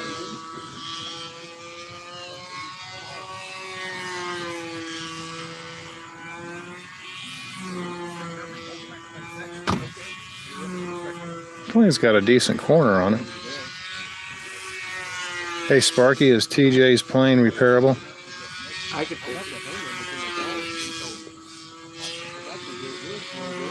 Yeah, he's about 5'2". Okay. Whole time stop next. You're up third. Third. Last. I love old time stuff. And profiles after that, you're up first. Okay. So you gotta hustle. That's all right. today is a day I could just spend the whole day right here. In that chair. In the shade. Occasionally out there in the sun, just in case. It is a flying day though. I haven't had any of those. I haven't just Muncie. You know what? We couldn't spend the whole day flying at Muncie this year. Yeah. It was like the worst year of flying weather I think I've ever experienced in Muncie in like Global warming. 12 years. You know what? It's the time of the year, I think. Oh, yeah. Just different weather patterns. Well, look at it now. It's tight lines and what is it? Fair breeze and tight lines. Fair winds, tight lines. Yeah, we got fair winds and tight lines today. So this would be the North Nats weather. This is what we had when the Nats used to be. You know, in Indy, we had, you know, perfect weather. You know what contest I missed, and I really miss it, is Fort Benjamin Harris. Yeah, yeah. I miss that flying. On the moon. Yeah. No. Now that, Yeah. See, I don't know that area. Yeah, Fort Bend was a finance center in Indianapolis, had huge parking lots with no light poles. And that was our club field, basically. We could show up there anytime the parking lot was empty, you know, or you could fit a plane. They put up speed cages. It was AAA. Oh, yeah. I think that's before Muncie was. Yes, Fort Bend was before Muncie came about. And believe it or not, Jack Sheeks was, I don't know if he had everything to do with it, but he was campaigning for the AMA in Muncie. I think Jack sort of arranged the marriage somewhat. And Jack Sheeks, back in the day, he had contacts with mayor's offices and he had politicians where he knew the avenues to get stuff done. So a lot of these flying sites, maybe like Fort Bend and putting the bug in Muncie, Jack, I remember him talking to the Muncie Visitor Bureau and trying to tell Muncie they need to campaign to try to attract AMA out there. And the 87 team trials, Jack went to the mayor's office in the FAA and got permission to use that pad for the team trials. So that at Mount Comfort Airport, which was governed by the Indianapolis Airport Authority, they came out and talked to Jack, and he secured the apron in Mount Comfort. I guess I'll walk out and get all my stuff sitting on the side. Well, let's see if there's any chatters. Of course, I can't read. I got my sunglasses on. I'll have to go get my other glasses. Sparky, I want you to know that I'm so grateful that you sold me this last year, because now mine crapped out and it's the only tack I got. He's talking about a tack. See, Sparky's my buddy. Is he? May not be anyone else's buddy in the world. Nobody else? I like Sparky. He reminds me of my buddy Martin. Who's Martin? Martin is the guy I slept in his house for like 25 years when I was a fly fishing guide. Oh, wow. And we woke up every morning at 4:30 and went fishing together. Oh, wow. Yeah, we did that a long time, but Sparky and Martin have a lot in common. They both like Harleys, you know, stuff like that. They both like to fly toy airplanes of different variety, but like to fly nonetheless. A little surly at times, a bit opinionated. Yeah. But I love him to death, because when you're in a jam, guess what? Martin's the guy who comes and bails you out. Yeah. Yep. Make sure you get to your trip on time and your customers ain't mad at you. So, more than once he let me borrow his truck. When the Dodge craps out, it's bailed out by a Ford every time. Okay, we are running on a battery now. Let me know if there's any buzzing. Is that your truck, Vince, or John's? John's, that one. I love that bed liner. I mean, yeah. The guy in our club's like got that. Was a little nicer than mine. Mine, everything slides, and I hate that. What time is next, Vince? I'm up first. I'm gonna go get a sandwich. I'm up last, so that'll work for us. $6, what John said. Whatever. He said. I feel like I can wind up. John says lines. he'll take donations for the sandwiches. He said, but $6. Six. Okay. So far, not buzzing. That's good. That's a good egg, right? Right there, past the barb. Oh, couldn't back it out. Yeah. So she ended up pushing on, bringing Gotta it keep out. it clean, Dan. Oh, man, I'm not kidding you. Man, that's good anymore.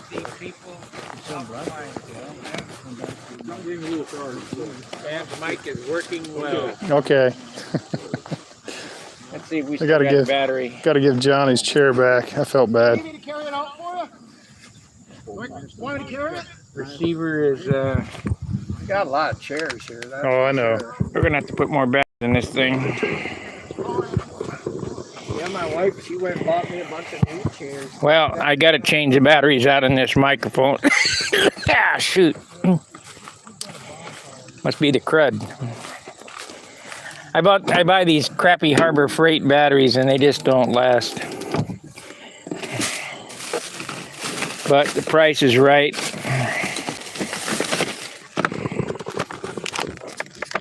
Like super cheap. So what's going to happen here is I'm going to open this microphone up and you're going to lose sound for a second while I swap the batteries.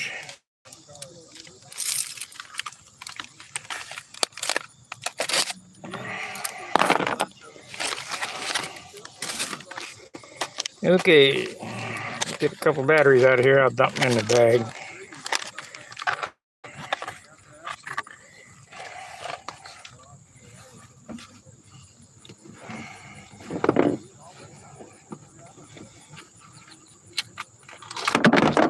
How about I dump them on the floor, on the ground? Shit. Get in there. Everything's always a problem.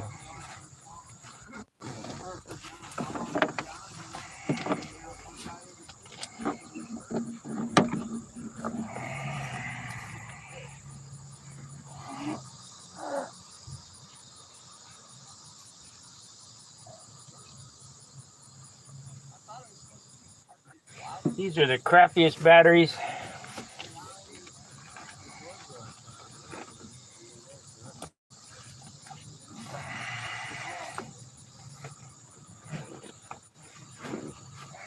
Okay, we got them in there. All right, we're gonna lose sound for a second, and I'll be back and I'll check the camera.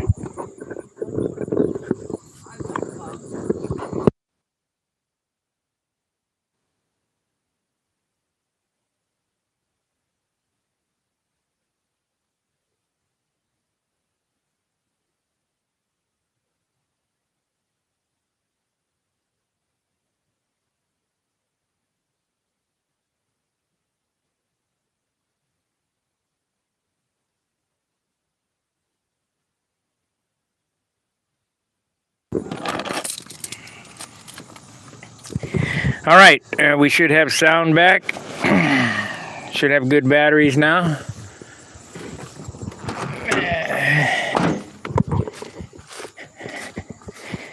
We'll go sit over here again. I guess they're doing old time now. I don't know much about old time, except for I don't monkey with it. You just know you are an old timer. Yeah, sound is good. Great. Don't hear anything. I don't hear anything pretty clear. Turn up your hearing aid. All right. Of course, I could turn this off and just run the local mic. Let's do that for a while. That way I don't have to carry this thing around. I'm going to turn this microphone off and we're going to go to the local mic.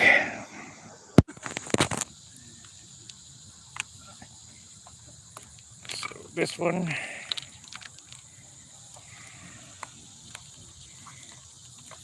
That's a good flight, Wes. Oh, good day. Thank you. All right, we're on the local mic. Let me know if you can hear that.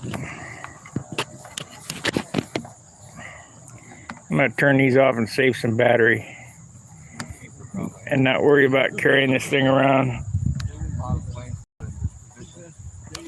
Okay. Road link is shut off.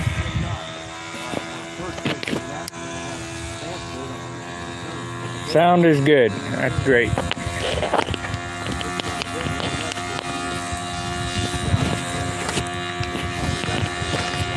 I just need to find a place to clip this. Oh, on the front of this, because I got it back on.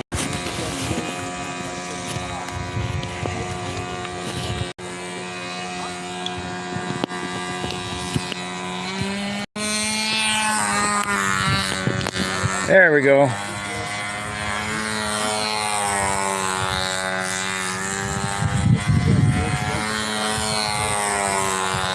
So we're charging, we're running on that. I wonder.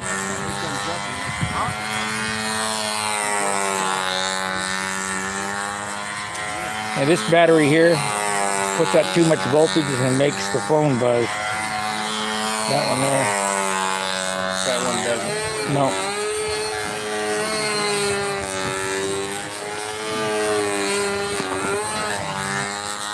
Of course, when we take a break here, well, I'll take the phone out, put it in the car, and put it on the charger. So when you plug that battery into your car, how long did it take to charge? So how does this, I feel like I'm having it's climb, dive, wing over, inside loop, outside loop, inverted flight, horizontal 8, vertical 8, overhead 8, and then a square at the end. Yep. Whatever you say, sounds good to me. Sounds good to me too.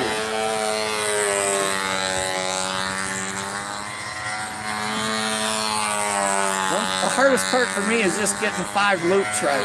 Believe me, product of the public school system, you know? Can you count to 5? Take off your shoes. Exactly. It was so funny. At the Nats, I got 5th in old time.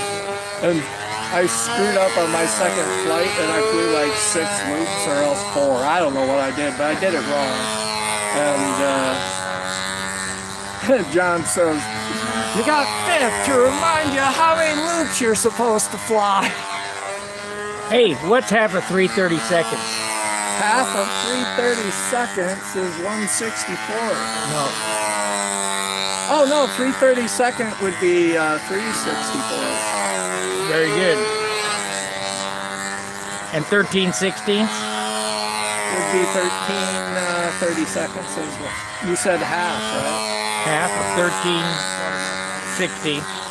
It's 1330 seconds. Okay, you know the trick there. Yeah, you just double the number on the bottom. Where did you learn that? I've known that for a really long time, but I actually use it a lot where I work. They didn't teach us that in school. Jim Lynch called me on the phone and said, "Hey man, you're doing this wrong." No, I feel they don't learn you that in school, actually. They don't teach you a lot of mathematical things. Everything's done on a calculator. Let me rephrase that. You do it all on your phone, right?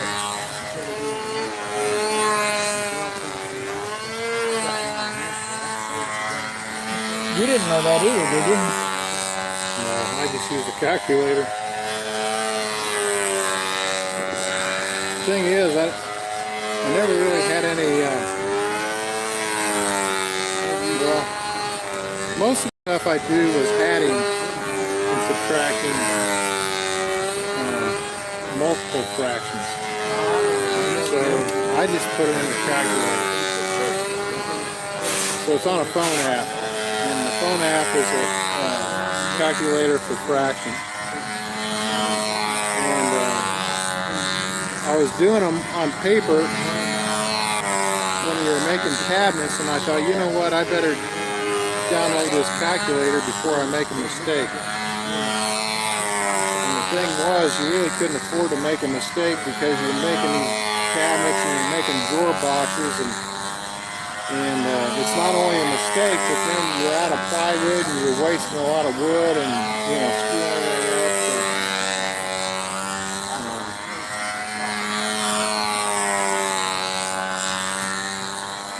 See if I can show you what I'm talking about.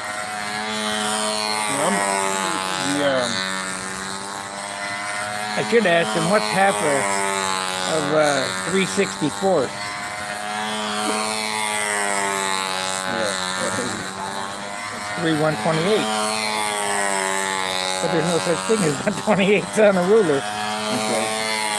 So, okay, now the half of what was it? 3/32. Okay, watch this. 3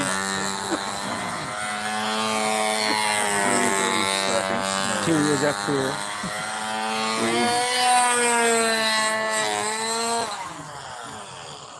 Oh, I see. 3. They never even had him paused. 3/32. Okay, wait a minute. 3/32. 3/32 divided by 2. Because it shrunk up so much. Yeah. What app is this? What's the name of the app? Fraction Plus. I guess they had it, but I never knew So about this is your big number, and this is your numerator and denominator. Uh-huh. You know, if you're adding, I gotta go get it. Hang on, I gotta go get my phone. yeah, What fraction plus, huh? fraction calculator, yeah, fraction plus or fraction. The silk wings and they come out with monitors. Iron that stuff. I still got the monitored iron. Little green thing about this thing looks like an iron.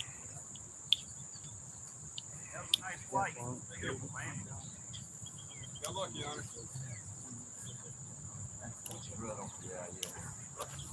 I had to. You probably don't want to, but I'll get it to you anyway. Mylon. That's what it was. My first. Yeah, and I feel like That's not mine. It is 3/128. I know. That was my mark. Of course. Just multiply the I was just thinking, denominator by 2. I'm just thinking, how would you get a ruler that reads in 128 increments? Have to use a set of calipers. Okay. Fraction Plus app. Yeah. Fraction Plus app. Hey Wes, what did you do for I a don't see living? an app called Fraction Plus. You could try searching the App Store. How about fraction calculator? But I did save every little piece. Fraction Calculator Plus. Yeah. Wes, what did you do for a living? What was your job when you're? I was an engineer, worked in the automotive industry. Okay. Worked for a company called Dana Corporation. Yeah. Might have heard of them. Yeah. We made axles and transmissions and prop shafts and stuff like that. Yeah. They were based out of Fort Wayne, Actually, they were based out of Toledo. but they had a big factory. They had a big plant. Yeah. And Fort Wayne had a big axle plant. That was one of the biggest money Yeah. makers. Yeah. Here's what the icon looks like on it, bottom right. I'll have it here in a second. Yeah. Don't you have a math program on there? A calculator? Yeah, I got a calculator. Yeah, but Well, if you want fractions, you just I understand that, but just divide by the denominator, and that's a fraction. this will add multiple. It's just, Yeah. Well, but let's say you had, is that useful to you somehow, or what? yeah, I was making cabinets, Oh, okay. carpentry, yeah.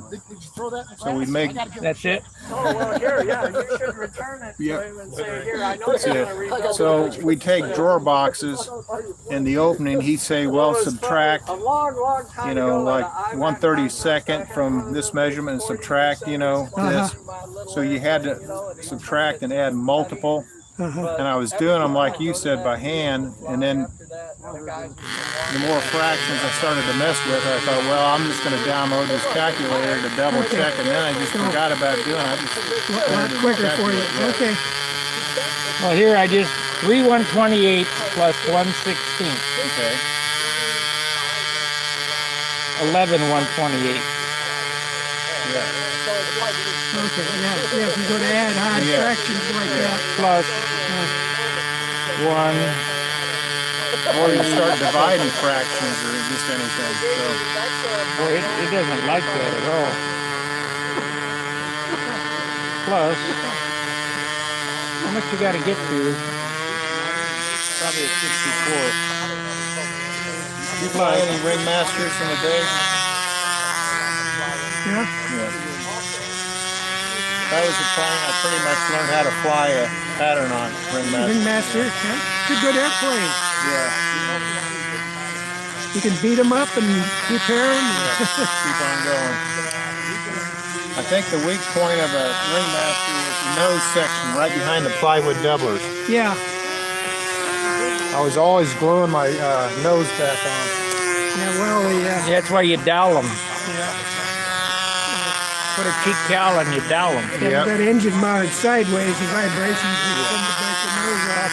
Hey, this thing even gives you the readout. Yeah. 0.03125. That's great. Yeah. This is great. I won't have to think anymore. That was my problem. I wasn't thinking enough. 1 inch or 12 inch. Let's see. Are you an independent cabinet maker or what? Well, I'll tell you the story, Wes. I was in trucking my whole life. I worked in trucking. Oh. So I finally retired and got a pension out of trucking. And cabinet making is no different than model making. It's just on a bigger scale. Oh, yeah. And I always wanted to be a carpenter when I grew up. So you finally got to be. Yeah. So I got this job. I went into this lumber yard and I said, hey, you guys know anybody that needs any help? Or, I got a few extra days a week. I'd like to help somebody. Yeah. And that turned into like a 40 to 50 hour a week job. Oh, wow. And I thought, you know what, this carpentry is really good, but it's cutting into my model airplane business. So Bob called me up and wanted to know the progress of my airplane. I'm thinking, I'm falling behind on my modeling here. So what I do with this trailer, Wes, I just go around and just do odd jobs now and then. Oh, okay. Just little things. And have you seen the inside of that trailer? No. I have to go look at it. Oh, thank you. So anyway, I just do odd jobs, but I do use a lot of that stuff for modeling. How'd you score, Wes? Second flight was pretty good. Average 525.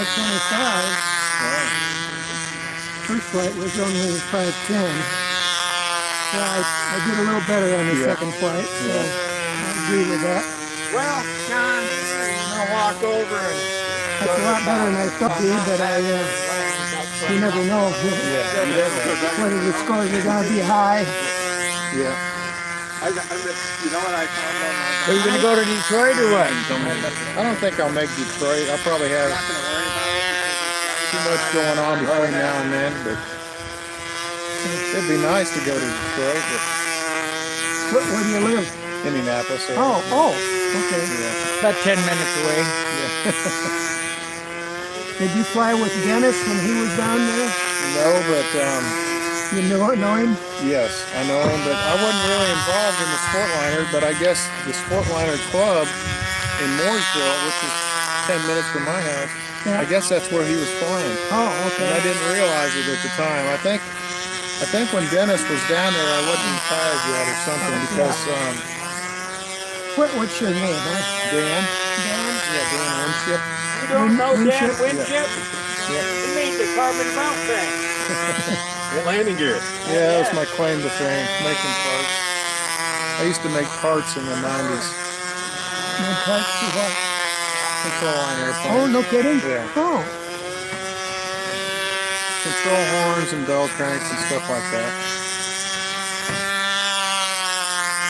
I tell you what I need to do is come over to your house, Dan, and make wingtip weight boxes. Yeah, on that saw. Yeah, we could make about 70 billion in an afternoon. Take that track saw and run it down there. Yeah. Zing, zing, zing. My dad and my oldest brother were both in the trucking.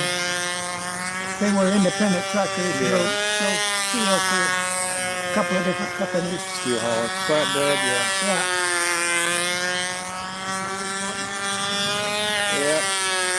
Before I retired, I had to work for 5 different companies before I could get out of it. Yeah. And last company I worked for was ABF for a year to get my pension, and then before that it was 10 years at UPS. And then before that it was 4 other companies, really. 3 others, I mean.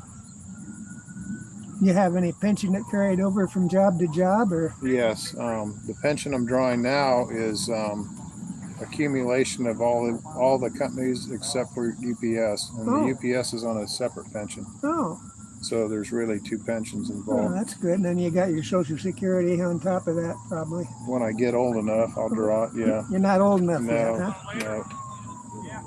So my retirement is sort of in tiers. You know, each year that I just add more to it. You know. Yeah. So.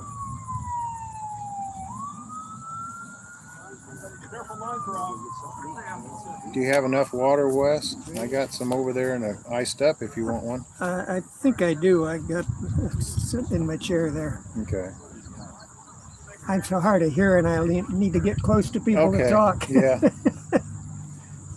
Matter of fact, the one hearing aid's clear out now. Have to go put another battery in. Battery. Yeah. Hearing aids help, but they don't really do the job. They're nothing like glasses. Hang on, John. You know, glasses can correct you so you really can see pretty good, but hearing aids, I just get all kind of reverberations and stuff, and I can't really understand much of what comes off of television because of it. That's what my mom said. She has a hearing aid and she has trouble with them. She can't, you know, that she says the same thing. So yeah, most of the people I talk to have the same Yeah. issues. Yeah, it's better than nothing, but but not much. Right.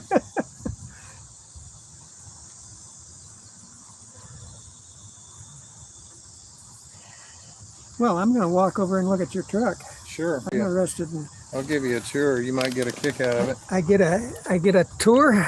Yeah.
Did you hear me? I said I wouldn't hold my breath on that.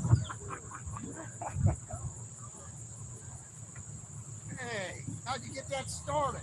His handbrake was on. Isn't that the first thing that I asked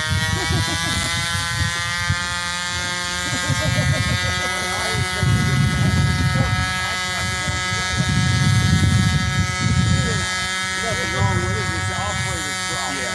He's got two brakes. He's got one, he can operate the ship.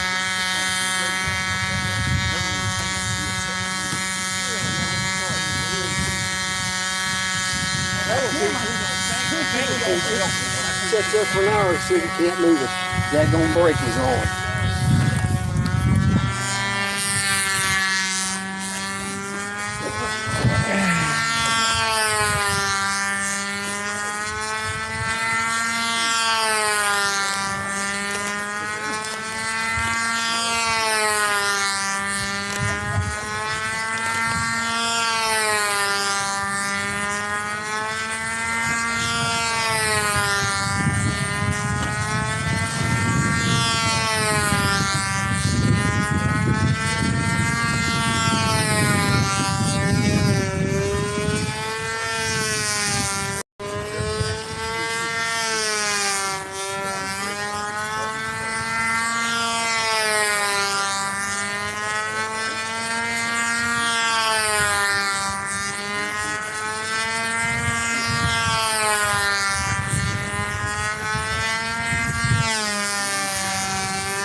Hope you guys can see that airplane.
About time.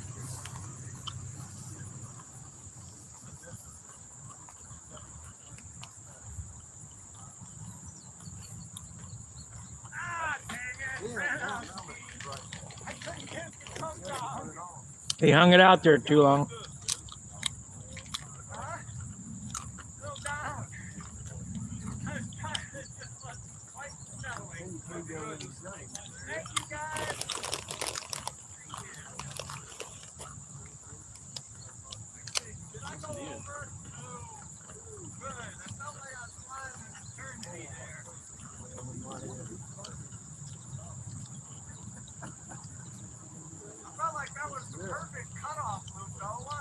Yeah, you got her in there.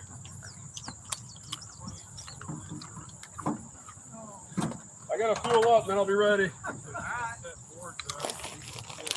Fuel up with some electrons? It's old time. Put glow fuel in this one.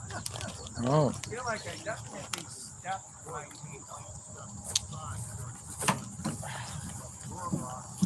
Oh, that airplane, I just like it's so fun. It's fast. I brought your score sheets over from the table.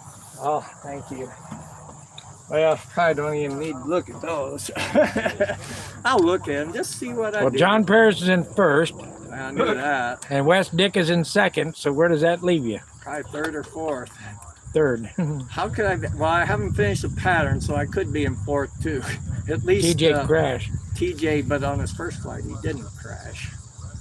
215 average. Moron. Is that what we're doing? Taking the average? Not. No, it's the best of two. Yeah, that's what I thought. Ooh, a little steamy out there.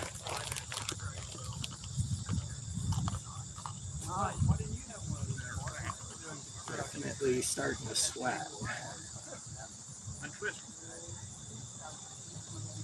Tell you what, I feel once I get my RPM just figured out on that there silver one, I'm gonna be okay.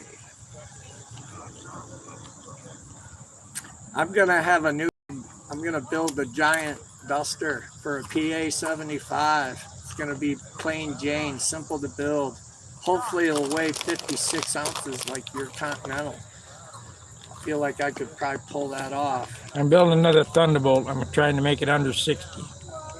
But I feel that's what I need to do to fly that engine. But I feel if I did build something around 60 ounces to put that 75 in, I would have something I could fly, and it would be like power would never be a problem, would it? See, and I like power. Where I fly, man, I've got vicious turbulence. We're on top of a landfill, and there's just a million rollers coming off of everything. You ready? Yep. And you head to the handle, I'll put these on the tailgate, and we're going to position up.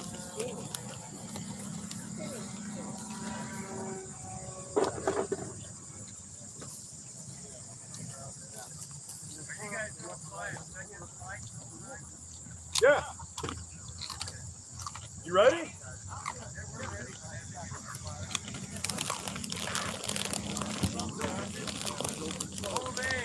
All right. All day. You can't make me say anything different. All righty.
Skip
my second flight due to the fact I got a broken strand on the wires on that airplane. You do? Holy cow. What, in your lead outs or? No, on the lines, there's one broken strand right next to the connector. You better throw them away and get a new set. Yeah, and I pull tested it on that airplane. They gave it a good hard pull. I put my lines on the wrong airplane, so they really pulled hard on the twin, which is what they. So I figured past that pull test, it's just one strand. I can actually see the broken wire, and maybe that was the last flight until I make new lines. Okay, good. But I wanted to get in official, and I figured they'd let me do that. I've been flying with it like that for who knows how many years. Yeah. I lost an airplane because I used the lines too long, so. Yeah, well, and I usually replace them after a while.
That's a good flight.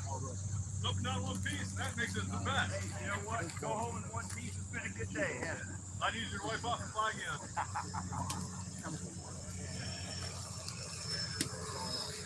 Everyone else, wow, look at that. Yep. So, after a while, we'll have to see opposite. Steamy weenie. Definitely steamy. Feeling all right? Say what? Feeling good? Me? Yeah. Yeah, I'm fine. Yeah. Just looking for something, didn't see it. Wes, how you doing? I'm good, thank you. Get you a beer, Jack and Coke, something like that? Make it a double. A beer, a Jack and Coke? Yeah, there you go. You're all done flying, party time. Elevated position now because you're on private back. Oh. Gilded closet, counting marble everywhere, this, that, blah, blah, blah. The crew. What do you think, Sparky? The gas work okay for me? Yeah, I guess. I feel like that is my favorite fox in the world. Zoom in, please. Yeah, well, that ain't easy to do on a phone. So as she raises this snake, the Pope comes in, his best carpenter go look around. He's looking around. He can't find anything. Everything's perfect. Couldn't ask anything better. Now, there's a good guy that knows what he's talking about. Todd Simpson says, is everyone that's watching the live stream sanding? You're sitting, you should be sanding. That's exactly correct.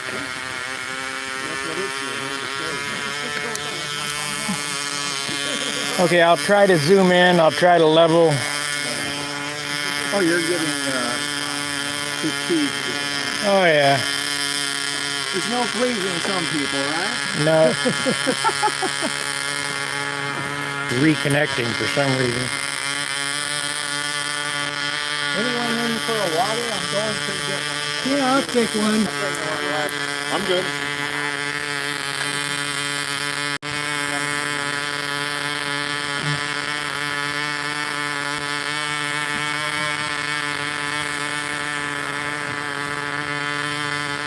That's what you're going to get right there. And love it.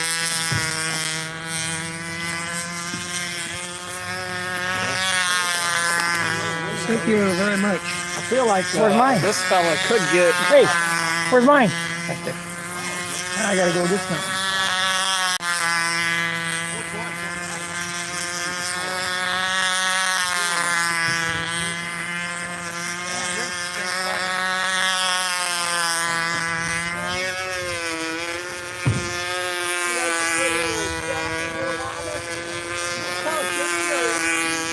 I feel like that's using a Jack on ice, right? Jack and water. My buddy Mark does a lot of that. He couldn't have that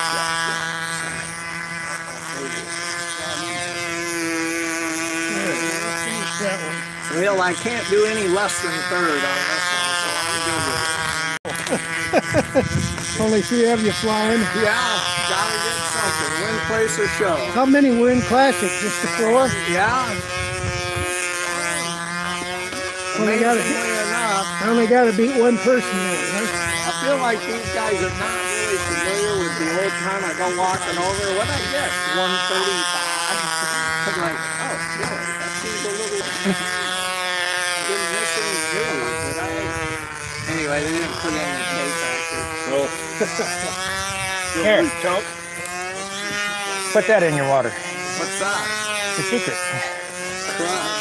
Strawberry. Make you feel good.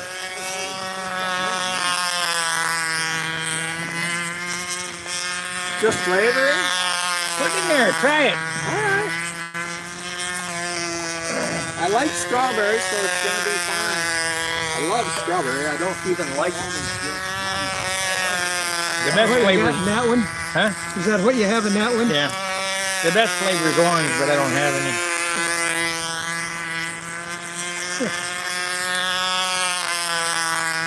Oh my God. Flood water. What my pee looks like. Now you're scaring me, buddy. I heard that we were summoned from outer space by an alien nation, you know? Yeah. And see, what they did was they came and they had tons of batteries when they got here, lots of good batteries. They built pyramids, they did amazing things. Yeah. And then all their batteries went dead. And when the batteries went dead and they couldn't power all the cool stuff anymore, they reverted back to stone milk. That's my dad's theory on what happened. Okay, well, that's probably right. Well, I got a theory on the pyramids. They weren't built by people our size. They were built by giants. Oh, picked up those blocks and just set them down. You bet. David and Goliath, they talked about giants in the Bible. They found giant skeletons. Maybe.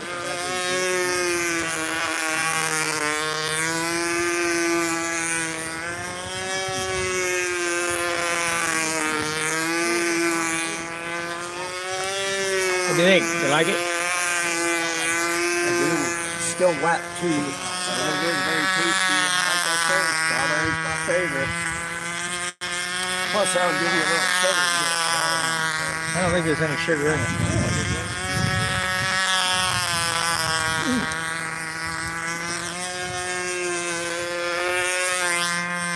I like how they just add the 16.9 ounces of water, not 16.8 or 17.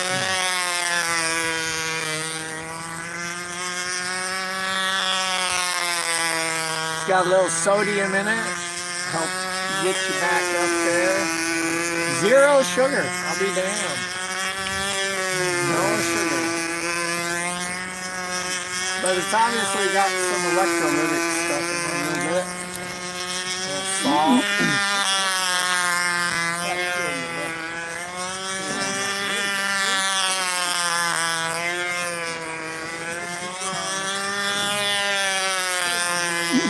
Well, I hope you guys are enjoying the zoomed in version.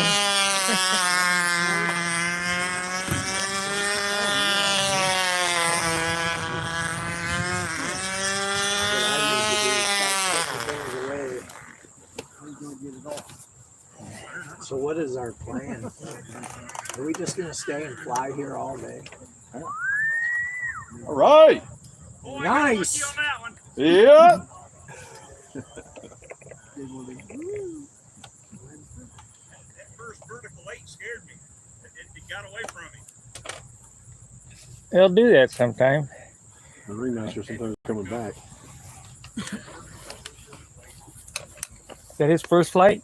Second. Number 2. Roll time is done. We're gonna go to profile next. I gotta go get. I got a profile. Yeah. See it? Hey, it looks just like Alfred Hitchcock. Yeah.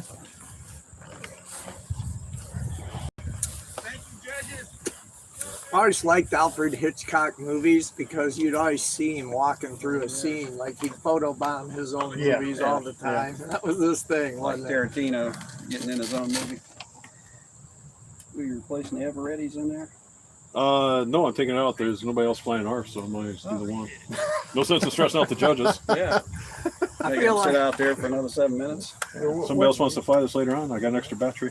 What's your timer? What kind of timer are you using? I'm using the Cuban timer, FM9. Same thing that Bob bought. Yeah. Yeah. I always thought it was Hubbin, but it's Cuban. Cuban, yeah. Cuban. Not Cuban.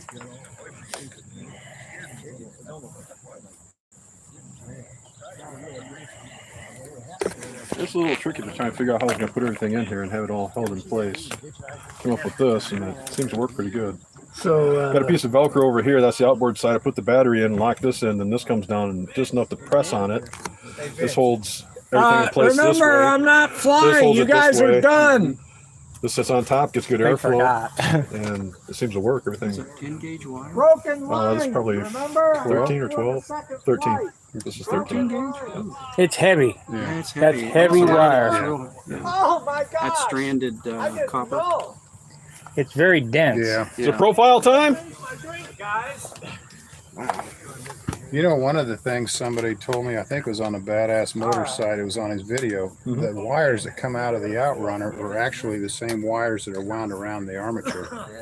I believe They that. bring them all together. Well, I So guess if you I'll cut terminate those 'em. wires, then they're coated. So if you cut those wires and try to resolder them, you can't unless you take off the coating on each wire. All that Okay. varnish that's on Yeah, there. so don't ever cut the wires that come out of your Outrunner. Okay, I've never tried that yet. Well, don't do it unless you want to go through got each ya. wire I and know that strip now. that coating. You ain't believing that, are you? Ask him how he knows. I believe it. Yep. He's going to tell you about the grassy knoll next. No, I'm serious. That I believe. look at the Badass Motor site, and I never thought about it That's until he 260 mentioned it. But that's coated wire around those armatures, Yeah, I might have to try one. so it doesn't, short. See if you try that one. Yeah, but it's still a magnetic field. Yes, but the the current has to travel through each wire individually. Right. Okay, now think about it. Think carefully. I see where the muffler came out at. If you plug it in with one connector, where's it? It's not going down each wire. Yes, it is. It's the electricity is going like this. Yeah, I had to figure out a way to get this set up so I could take the battery in and out without taking the whole cowl off. I cut it here. You don't think that coating on that wire means something? Doesn't mean shit. Yeah, they wouldn't take do this it. one off, pull it right out. You're creating an electromagnet. Yes. Nice. Right? Yes. and So now think what I'm thinking. Oh, I Doesn't see. matter. Split. I didn't Okay. split. You got Split one right there. Yeah. I was one thinking, source of you're supposed water to take a- coming in. Now wait a minute, Okay, yeah, Sparky. I see what you're doing. If No, you you're don't take the saying back off. I see. I don't take a sec. You can see it how doesn't I've got matter if feed the in. wire's coated or not. No. At the connector, if you cut the connector off, Yes, right. okay, you got one source of power coming in, because it's not all each when you solder that connector on there, that bullet connector on there. Yeah. You're not soldering each wire on there underneath individually, these are you? so that No. it won't go up or down. Okay. But the solder is touching each individual wire. The wind, So- then it might but when rip you it- cut rip 'em, that one screw out of there. The solder's not sticking to each individual I've been wire so except far. for the Yeah, that tip looks because good. it's coated. Buddy, Not a head when you scratcher. heat that up, that melts that shellac. You think so? This is a That's what EMAC you see coming out I of don't it. know. Oh yeah. Now you're just talking another outrunner. rosin flux. It's a We need to low get cost one out of China. Here. I paid $33 for Don't it. cut those motors. Yeah, oh, nonsense. Yeah, I'm serious. One Yeah. of my friends from Korea gifted me one, and then we used that to replace one of the friends. You may airplanes, catch so him, but you I bought a ain't couple catching extra. me. No, Yeah, look it seemed to work into pretty it. good. I'll Look into bet you. it. Okay. What do you bet? Okay. Anybody out there in the streamland, you got any electrical engineers out there, chime in and tell us what the deal is. And you don't know shit. We need we need some mechanics. Oh, Somebody with hands-on experience. that's right. Yeah. Greasy fingernail guys are better. Engineers design it, mechanics make it work.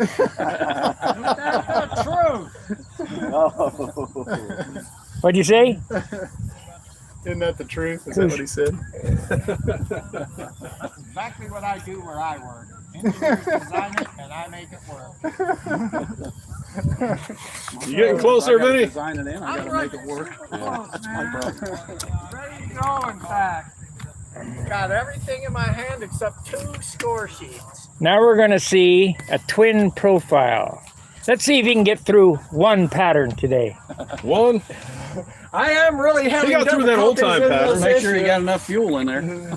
I got it jammed full of fuel, boys. That'll probably run about 9 minutes. Knowing my luck, it would, just because that's how my life's been going lately. I feel like I've got the perfect cluster going in my life. Cluster flock. Yeah, that would be my middle name. That's all right. I muddled through it all pretty good. Not going to go there. Got both your batteries? Sure do. Oh, he's bringing it back. Hey, Sparky, you're like this twin. I do. That's I can't remember what Wendy built one. Oh yeah, the full size. Yeah. Built that. What the hell was that thing? That's a Navy plane, but Tiger Cat. Tiger Cat, that's it. F7F, isn't it? yeah, F7F. I didn't need that prop drilled out. It went right on there. Yeah. That's a good deal. I don't know, sometimes you can't get them just right on the money. Unless you have a drill press. Well, I use So it's just now. fractional and lettered bits. Yeah. Just, keep stepping up Yep. a few thousandths more.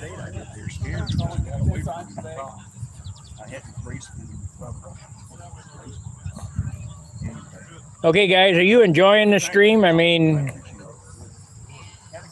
we only got 15 watchers, but we do have 25 thumbs up. Oh, You know, Sparky, some people have to get out and cut the grass today and stuff. They can't sit here and watch airplanes all day. They got to cut grass and start to work. Not everybody can play out here all day. Not everybody's wife lets them. Yeah, they'll be tuning back in later once they get their chores done.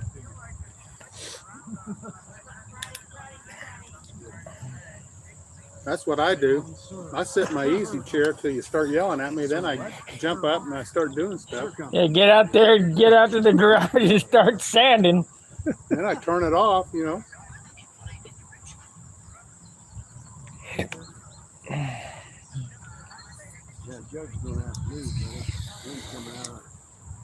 Well, the wind is blowing right into our faces now.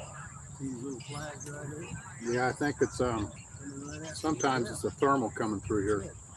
And unfortunately, guys, I ain't walking over out the other side of this circle. He's going to make those judges move, and the wind is going to change. Score's going to go down. Yeah. It's when it changes about 3 times while you're out there trying to fly. Yeah. My Junar, you haven't seen that airplane in person, have you? My Junar at Brodak, I did the whole pattern upwind. Wow. What's that?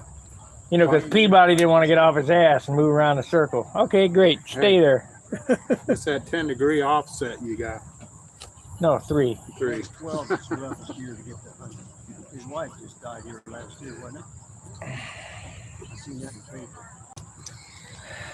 How old was his wife? Not the same? So what I'm going to do here for this pattern is we're going to zoom in. He's getting grumpy over here. Don't you think? And we'll see what happens there.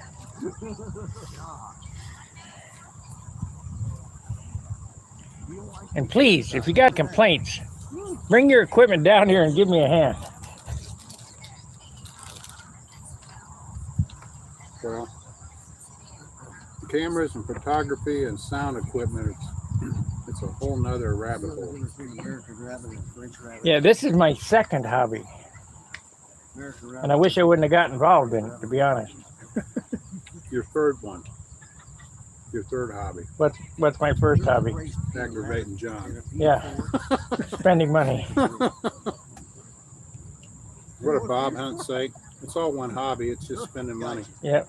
That's it wasn't Bob Hunt, it was Dean Poppet. Dean Poppet, yeah.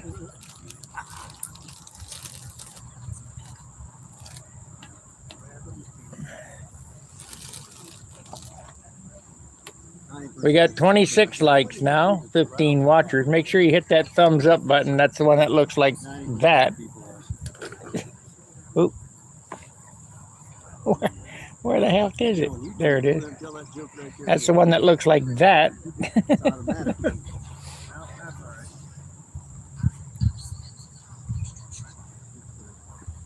We get a good shot of the outhouse there. They put that in the right spot, didn't they? There used to be trees over here, and it was nice. Yeah. When the trees were here, and the Yeah. outhouse was on this side. Yeah. That's a long way to go. If you got to go, you're going to go over there. I go over there and walk back, I got to go again. Yeah, that's what happens when you start getting old, Wes. One motor. The first thing you do when you get someplace new is find the shortest route to the bathroom so you know where it is. Yeah. 2 motors. This is Vince Bodie. I love messing with him.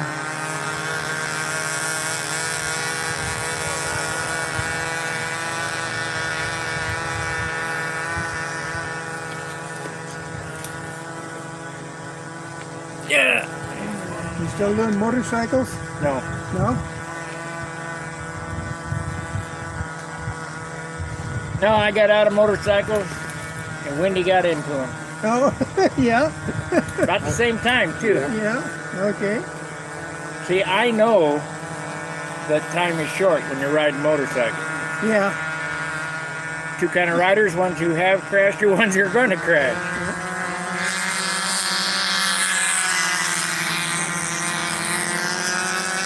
You probably did some of that too. Yeah, lots of it. He used to say, well, you know, someday you're going to come off.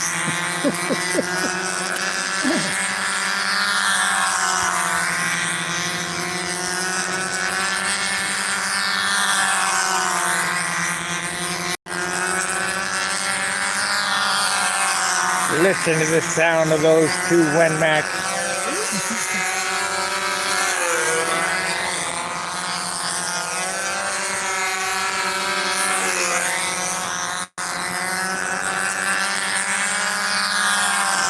Wenmac? I don't know what they are. Wenmac. The name sounds familiar, but no. Wenmac engine? Oh, no, I don't think I ever saw one. First airplane was Wenmac. There was a million engines and airplanes came along during the 30 or 40 years I wasn't flying. People ask me if I know this and that, and I know. You ever hear of a ball engine? No. That's what my dad got second in the Canadian Nationals with. Oh, wow. A ball. You heard of Magwell? I don't know, it looks pretty rough to me. I've only seen one in person. Yeah. Pretty crude. It was made by a guy who worked at the Ford plant. It was a pretty good engine. You heard him there. Yeah.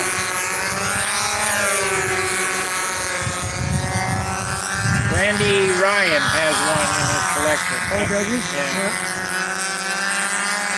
But I think it's a reproduction. I don't think it's an original because there was only 13 originals made. No kidding? Huh.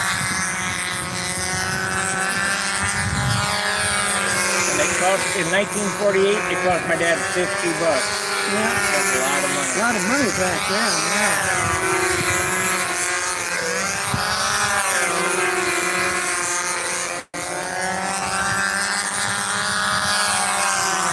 About like a PA today.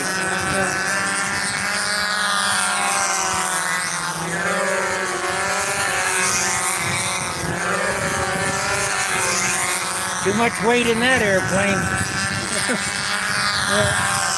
Guaranteed. Strong in the shoulders. Watch out, it flounders. Right here.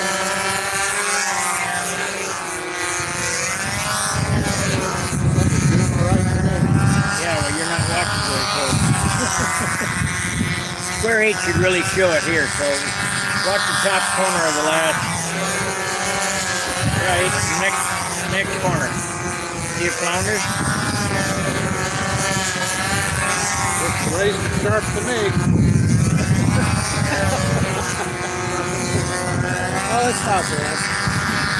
It's heavy, I'll guarantee it. Well, you think that flounders, wait till you see me flounders. Wait till you see this thing move right on the thing. What are you flying? Oh, that big heavy thing over there. Oh. 71 ounce airplane. Cheerio. That's the Tampa airplane? That's the Tampa airplane? Yeah. From 1991. Yeah, 92, 91, something like that.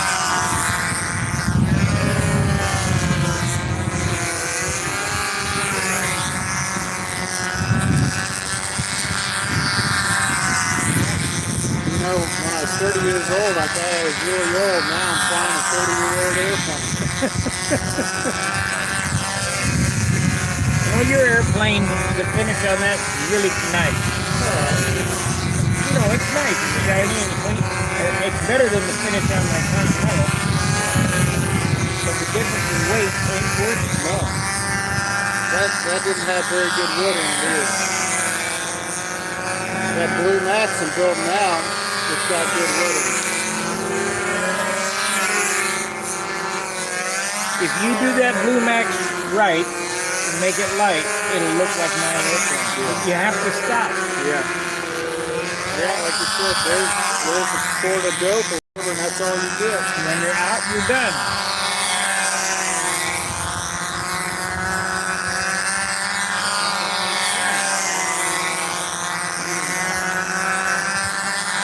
Of course, I think when I cut the canopy off my airplane and put a new one on it, and put that red trim behind it, I'm going to put a couple more coats of steel on it. How much does a quart of dope add to an airplane? My finish on a big airplane using 1 quart of dope is 6 ounces. No kidding, that's pretty good. And the finish on my big Continental is 6 ounces. That's some bare wood up. We got it worked out pretty good. I don't do that good. I don't finish that good either. I'm too lazy with the sandpaper. It takes a shit pile of sand.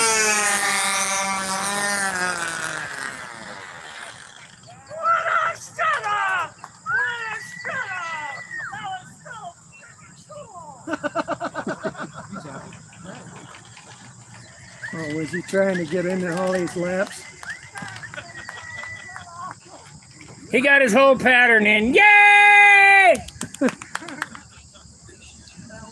Is that what he's cheering about? I guess. I think he was whipping it, trying to get the finish laps. Oh, okay. I got you. Want to carry the plane or I can get you in? How you want to do it? Hey, Sparky! I finished the flight. Yay! The best thing is the twin is back.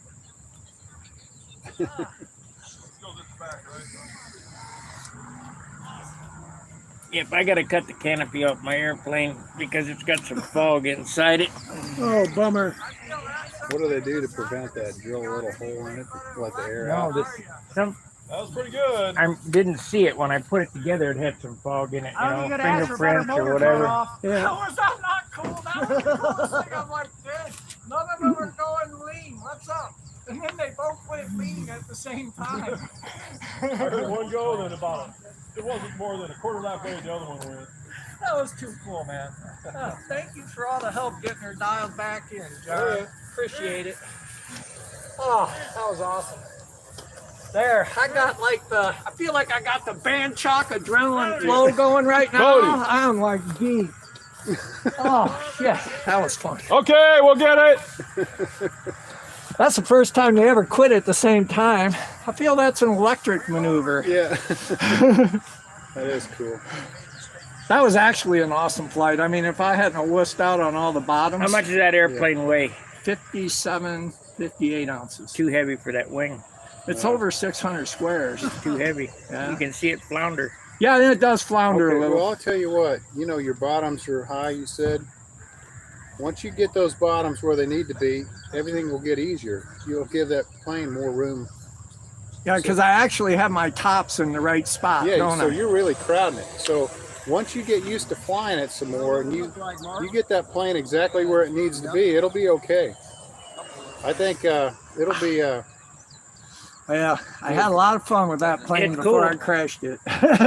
And then I could never get through the pattern again. I played with the tanks over and over, but the clunk tank fixed it. Yeah. And the best thing is I filled those up as full as I could get them. You know what I mean? Yeah. And What motors are on there? 2 FP25s. Wow. Sweet little motor. And that's what's in my Barnstormer, but I run a lot.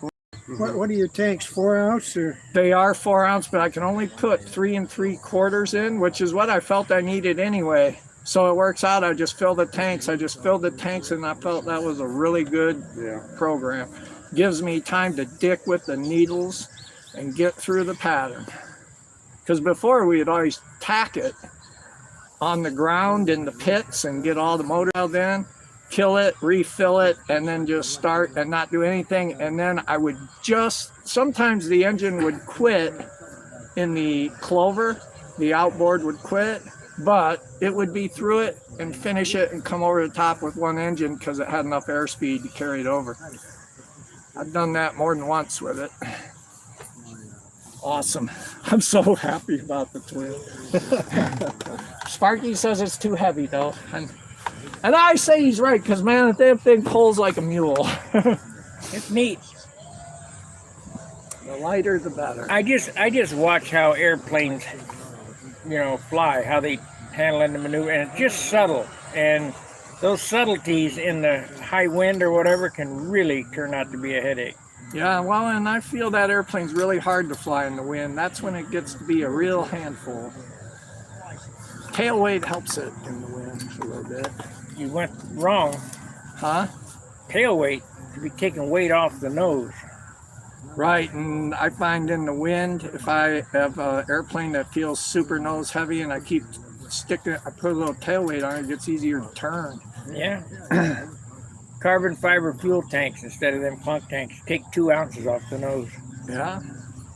Well, I feel like I want to make my own carbon No, it's fiber. $100 an ounce. $200 for a carbon fiber tank? It's $100 per tank. Right. You said it was take 2 ounces out, so that's $50 an ounce, right? Well, you know, the thing is you gotta have 2 tanks. Oh, for this one? Yeah. Well, and I'll say this though, Sparky, I want to start making my own carbon fiber tanks anyway. I feel I just have to figure it out. Yeah. I can make that stuff. We're gonna I do just that, need to right, make Dan? them But we're not all. gonna make them out of carbon. What are you gonna make? He's signing you up for all sorts of stuff. Yeah.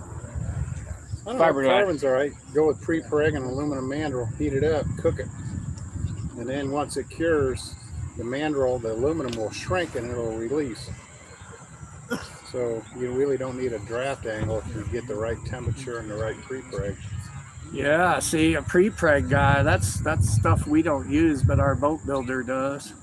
The guy who builds them for us. I'm thinking fiberglass. So, well, I don't know if they have pre-preg fiberglass, but if you can get like a little 6-inch square piece of pre-preg scrap, get it, experiment with it. Yeah, I should. Getting ready to order a bunch of stuff anyway. Need to get How some about resin. aluminum? Ever try that? Too heavy. Too heavy? Hey, Vinny, you ready to take me out? Is it time? It looks like they're having issues starting. Okay. All right. Let's do it. Well, let's stand by and see what they do. He may take a break I in feel place. like I'm not I'm sure what's just going on. dripping right now. Standing by to stand by. Bystanders.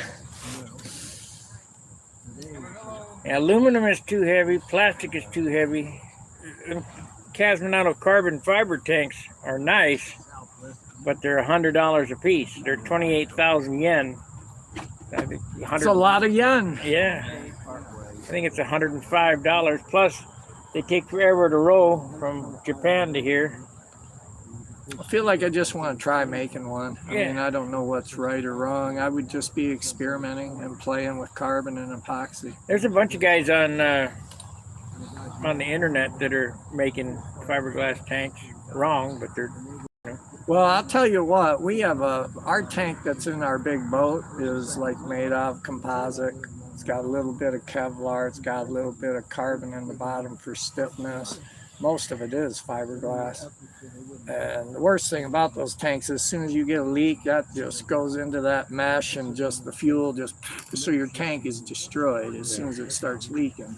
well, you didn't have infusion of resin in the. Well, no, and see, we're dealing with that, and see, I would love to figure out a way to get rid of so damn many hot coats, and I mean, I call it hot coats with just thin epoxy, and it takes me 8 coats of that stuff to seal the tank and make it so it don't leak. Well, now some of the pre-pregs have a resin-rich side, so some pre-pregs are just regular, but sometimes they put a little bit extra resin on it for a surface coat.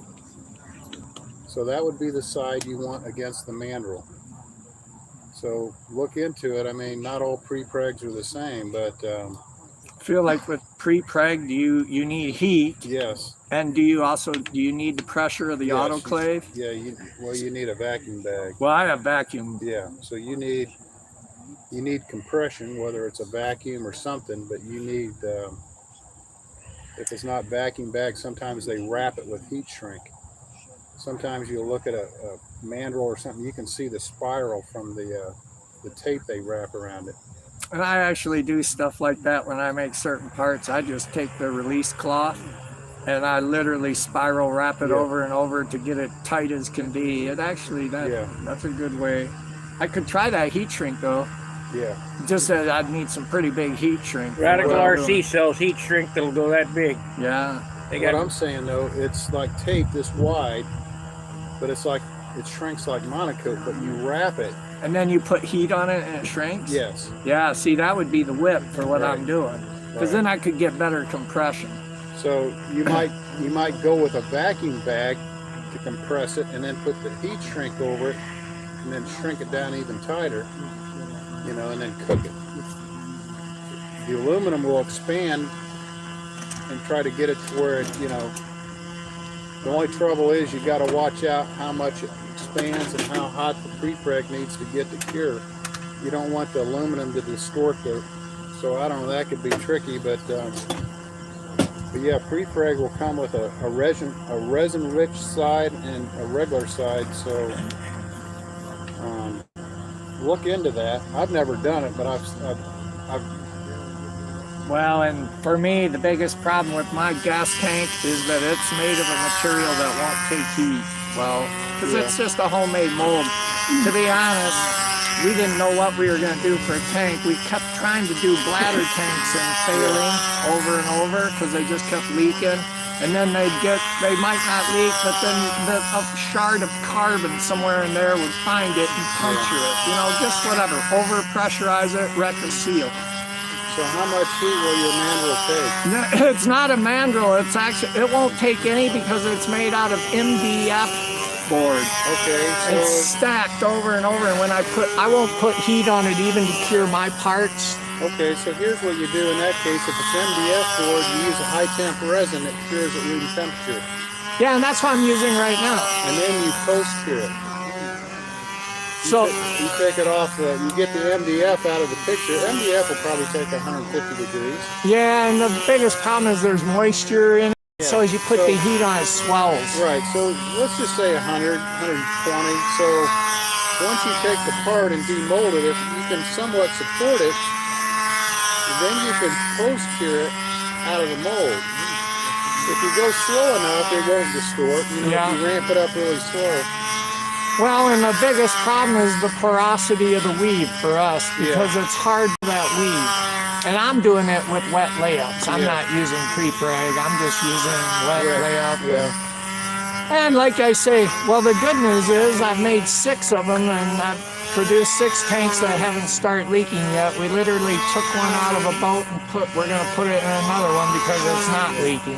So what's your resin you're making this stuff out of? We're getting it from Composite Envisions. It's rated to 100 Celsius and it's 1162 if you're familiar with their numbers. 1162. Yeah, it's just it's like a thinner, maybe kind of finishing type. Epoxy. It is a good epoxy though. I like it a lot. I've used the fiberglass stuff and I don't like theirs as well because it seems to like coagulate and get cloudy real fast with their stuff.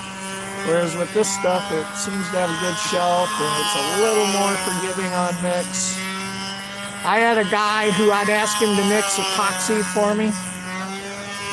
We'd tell him the numbers. And then I'd start laying it up and this all laid up. Never cured. Never cured. Yeah, because he couldn't get the numbers right.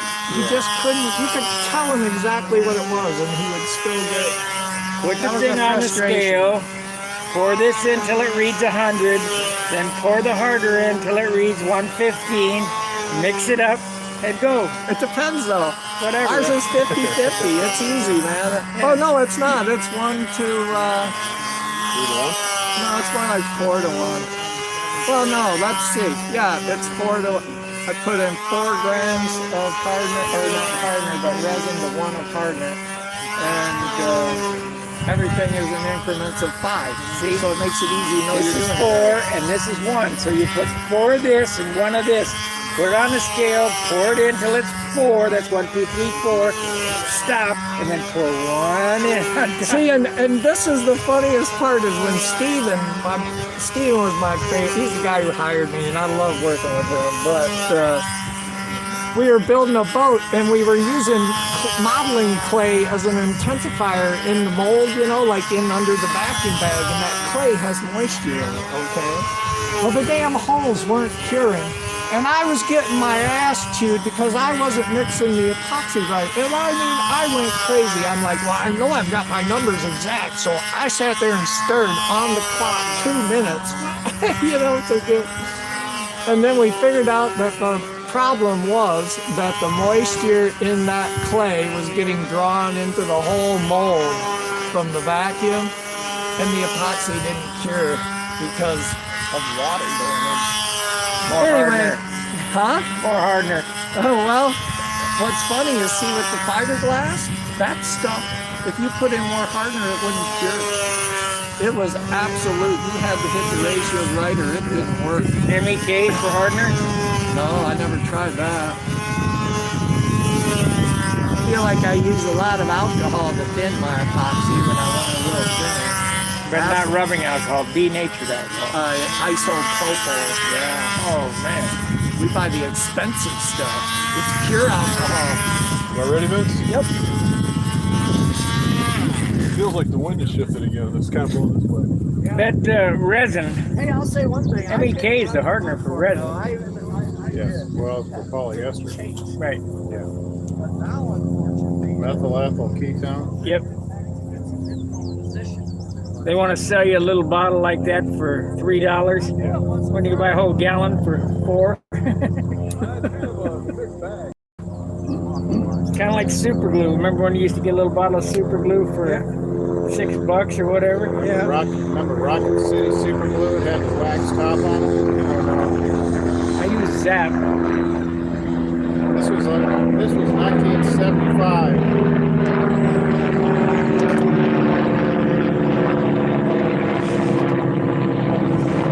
What I want to do here is I want to call up Pizza Hut or Domino's and have them repave our circles and turn them into giant pizzas. Think about it. I know that I could sell this idea for the flyover traffic. Yeah.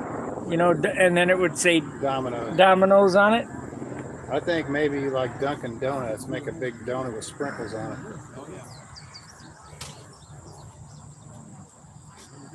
The best circle I've ever seen besides Joe Knoll is that guy down in Florida that has, it looks like tennis courts. Frank Piano. That's it, yeah. Yeah. He's Mr. Zap. You wouldn't believe how expensive it is to get grass to that stage. Oh, I bet. Fertilizer, I mean, just everything. It's just, to get the grass like that, you have to cut it every day. The water has to be perfect. Everything has to be perfect in the soil, the pH. It's just unbelievably intensive. Well, I think we're getting close to the end, aren't we? You got to be. I mean, It seemed like it. the pits are clearing out. Well, we'll watch one more flight and then I'll shut this off and we'll prepare to fly ourselves. Yeah, we'll go out there and burn some fuel. I'll show you what a wallering pig looks like on the end of 65-foot line.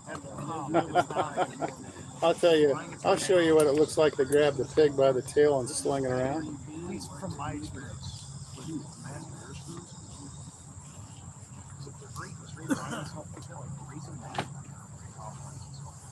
John's got to be wore out. I'll put my second flight on my Continental. Oh. So when we take a break, we eat lunch, you're going to turn the camera back on when you fly your Continental? Maybe. I already ate lunch. Did you really? Did you get one of John's sandwiches? Yeah. Where they got them over here? Yeah. Ham, turkey. You get ham or turkey, 2 cookies, and a bag of chips for $6. Some people didn't put in $6. You had to use Sparky? No. I put in $6.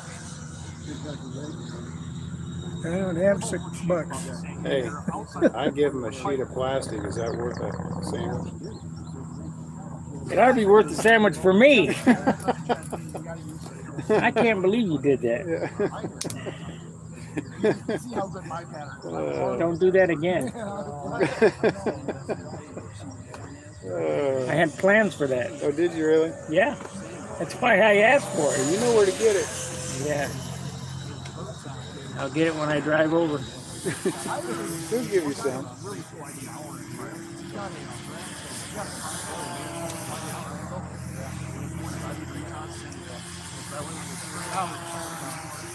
Is that an Oriental? Yes.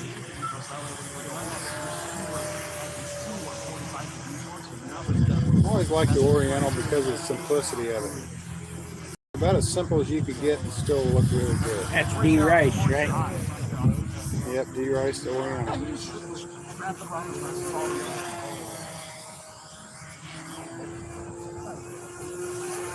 I even tried it when I read about it. Oh, that makes a lot of sense. I got one to So far, I think Vince has got him beat.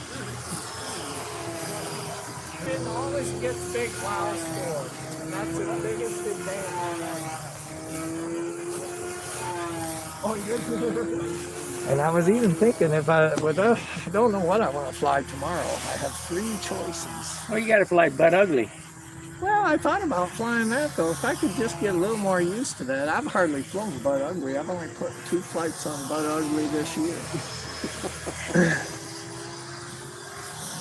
Now, 2 guys have Butt Ugly airplanes. That's me. No, Vince and Joe Gilbert.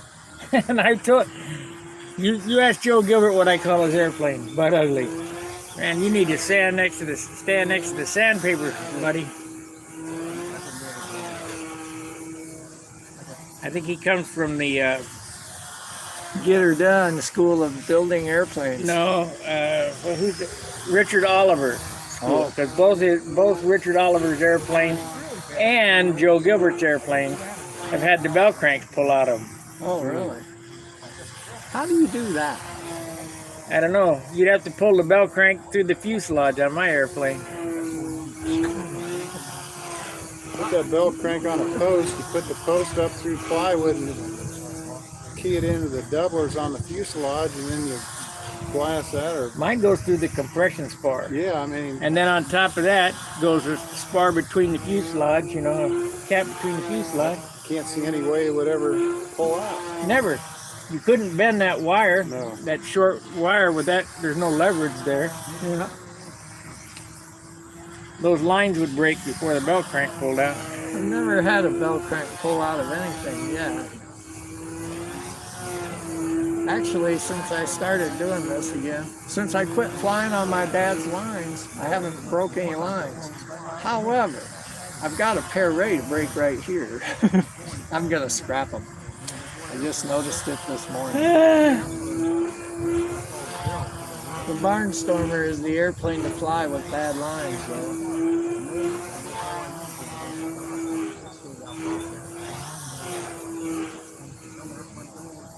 That airplane has a better turn than your twin. Oh, by far. The twin don't turn good. Does that airplane hunt a little bit on him? Is that one Yes, hunt? mine. I don't. It looks like it. Doesn't get in the groove. Do you think electric airplanes hunt more than a glow fuel airplane? Absolutely. You know how to fix that problem? Yeah, run glow. No. If you have an electric that hunts, you take a little strip of wood at the elevator and you run it vertical. That's what Bob Hunt said. Let me show you a picture. Yeah, let's see a picture of this. Hunt's always trying to come out with the latest, greatest No, thing. I think he's right on this one. Well, I do see him putting a lot of looks like pinking tape on the leading edges of the elevators. Like Yeah, dog turds on the wing. I'll tell you what I feel too is that darn Enterprise that Matt flies, that thing hunts all the time. I see it porpoising through the air in level flight. I swear it does. He needs to go back flying Stukas. Well, I'm kind of going back to the Legacy 40, man. That's another one of those road jets. And I'm going to build a Legacy 40, and I'm going to make that thing weigh like 50 ounces instead of 58 like mine did. Where are you going to get the wood? I have specially trained termites, and they know just what to eat out of the airplane. Why, Sparky, you got some wood you're going to sell me? In old time, you passed on the second flight, right? Like it's on Okay. rail. My lines have Unbelievable. He was train he track. was down there He looking said, for his horse. give it. He said it corners sharp as can be. He said the corner is unbelievably. That's a T. Yes. And he said when he put those on, he said he had to go up 1 inch of pitch on his prop. No doubt with all that drag. Yes. And he said anybody that tries to take those off his airplane, he's coming after him. He's going to have problems. I got a strip of wood along here. Yeah, vertical. How high is it? Looks like 3/4 of an inch. Yeah. Yeah. Wow. 3/8 on top, 3/8 on bottom. And Yeah, good luck. no. I believe him. I think he's on to something. How are you going to make it look right? Well, you got to do that in the finish. You got to build it in there. Then it probably won't work. Well,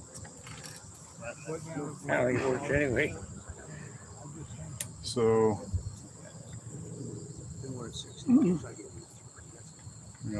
there's both of them. It's on his crossbar. He's got it on both sides. Yep. Yeah. Well, that's about a 10-point airplane. So whatever he gains by that, he won't make up an appearance. Well, no, it's a test bed now. Yep. I think he's on to something. I think he's on crack. No, I believe him. I think he's on to something. Good luck.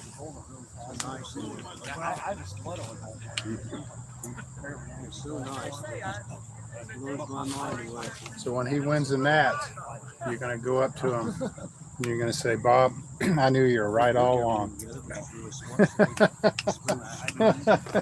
Yeah. Well, you got to commend him for trying stuff. He's always trying something different. Relentless innovation. Yeah, he's always.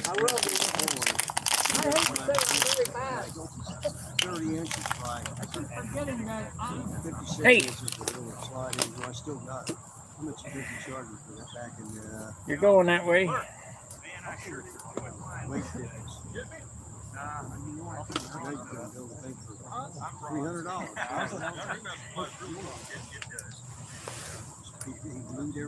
Yeah, Bob Hunt's always trying to come up with the latest, greatest doodad. Yeah, that's his thing. Of course, you got your own doodad. Yeah, I do a little of that too. What do the louvers do for you? Well, it increases the lift at slower speeds and less drag. Things that you don't want to be flying off the flaps. You want to be flying off the tail. Why would you do that? Well, the flaps give you more lift. So if you got more lift, you can turn a tighter corner. That's the idea. Less flap, you'll turn a tighter corner. What? Less flap, you'll turn a tighter corner. The flaps don't turn the airplane. That keeps it from stalling. Well, weight. Get rid of the weight. There's almost no weight gain in it. Might be a half an ounce. Tom Creasy tried to use them things. I haven't seen him for a while. He built the louvered P40. Yeah. You saw it, didn't Yeah, yeah. he? He bought the hinges from me, I think. Yeah. He built it way too heavy. It wouldn't fly. So darn. Building light is not easy. No. You're not touching the needles, right? No touch needle. I don't know. John Scott built one. He's beginning. Says he kind of likes it. So we'll see. The biggest thing to building light is my paint diet. Yeah. 1 quart of dope. That's all you get. You get 1 quart of clear. Half for the. Takes more than a minute to get out there. 1 quart of unthinned dope. Yeah. And you take those and you take 2 mason jars and you pour half in one and half in the other. You fill it up, both of them up with thinner. This one's for the substrate, this one's for the top coat. Okay. Now, the biggest thing that we've done to even cut the weight some more is to tint the dope the color you're going to paint the airplane from the very start. Oh, So if we're going to have a white airplane, we're going to take 2 tablespoons of white dope and put it in the clear. Yeah, just to give it a start. Not the top coat, Yeah. the base coat. Then Yeah. you brush on your coat, and it's making the wood whiter and whiter all the way from the ground up. So by the time that you get ready to put your paint on, you get 1/2 pint of white. That ain't very much. 1/2 pint. Yeah. It takes 1 coat of white. Yeah. To make a nice even coverage. Then you use your trim colors, which you're not going to use much, you know, a couple of ounces. Yeah. Red, blue, whatever colors you want. And then you spray on the rest of that quart of dope that you had, and that's it. And when you're out of paint, you're done. Yeah. Okay. Oh, I see it. And that right yields there. a 6-ounce finish. And how you rub it out? What with? How do you do the rub out? You start with fine sandpaper, or Oh yeah, 1500 if you got some rocks in it. 1500 or 2000. Go to 2000. Then I go to 3000, 5000, and polish it with 10,000 grit compound. Oh.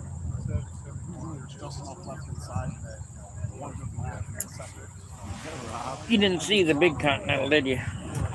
I'll bring it over here. All right. Okay. I can go with you if you want. Oh, you're going to be flying it anyway, so.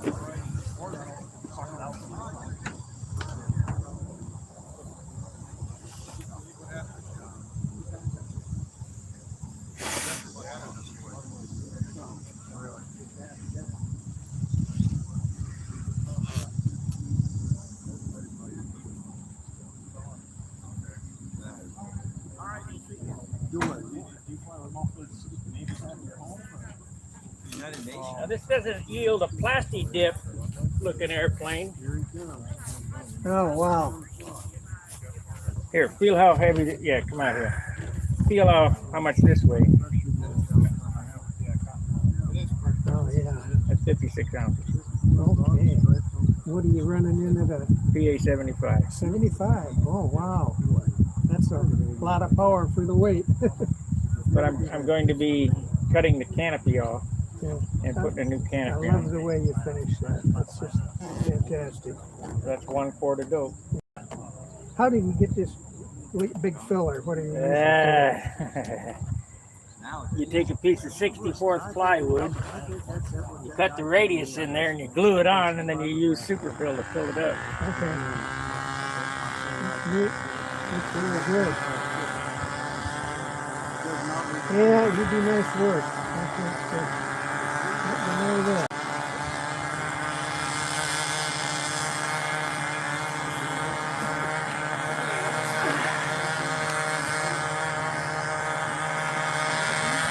Nice free control system too.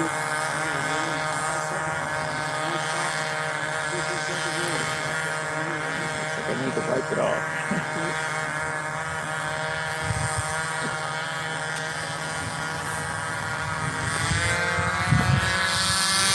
That's 1 quart of dope, and that's all you get. Yeah, that's great.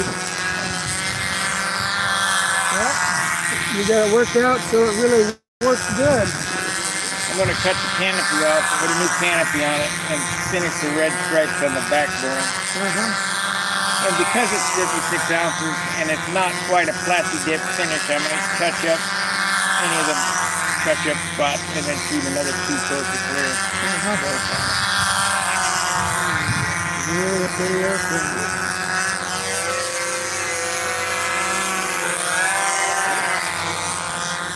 See that thing sinks, you can tell it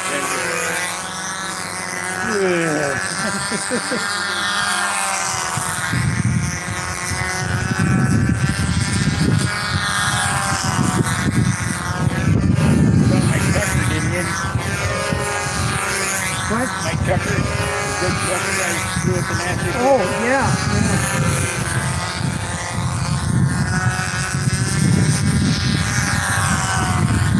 Did you scale that up, or is that somebody else's? I did it. That, yeah, looks about right. Okay. There's no scale. The Tucker is this same airplane.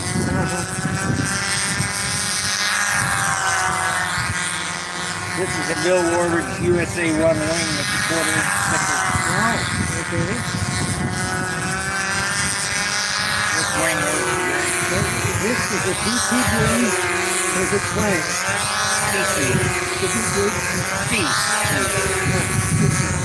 Lost form. I'm building a Thunderbolt with this same wing in it.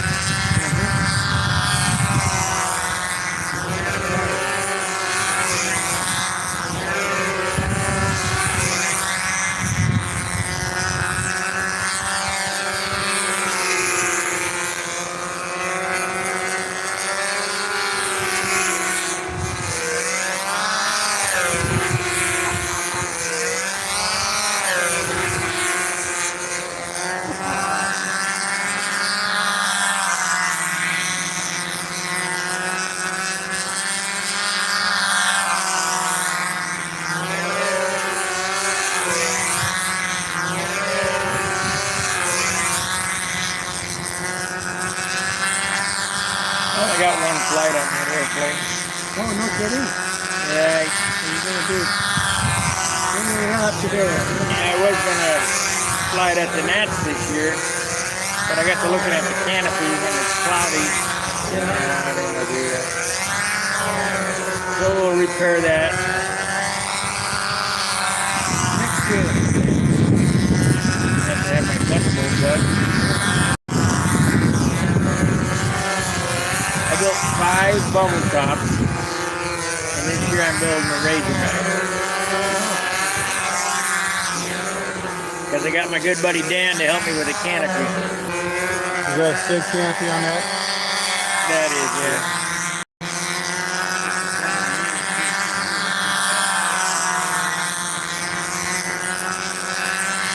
Get me shade. Yeah, I gotta get into some shade here.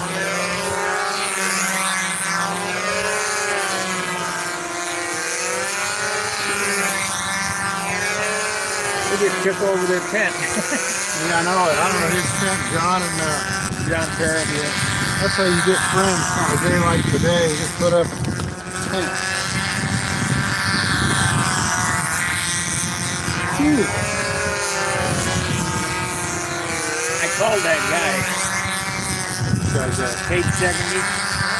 on the graphics. Yeah. What did he say? He's got the same machine I got.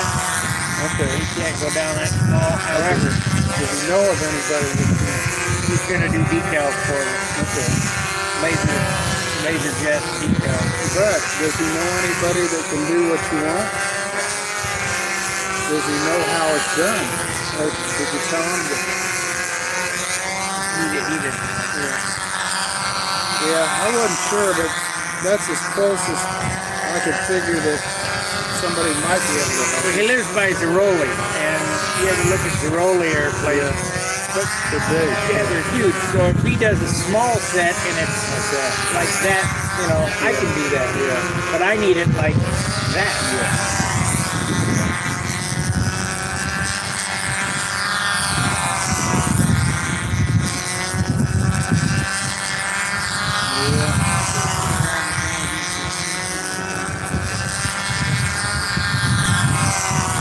Supposed to be calling me today.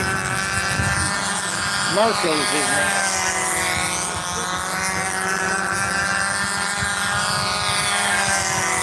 You know, that's when I call somebody up and they didn't have what I wanted, I'd always ask them, well, do you know where I can go to get it? About 50-60% of the time they said, yeah, you need to go here or there. They could tell you where to go to get it. Hank Tanger's the only one I know that would do it. He charged me $140 a sheet, and you think about how much picking it took. Yeah, that's probably where a lot of the money was, is the picking.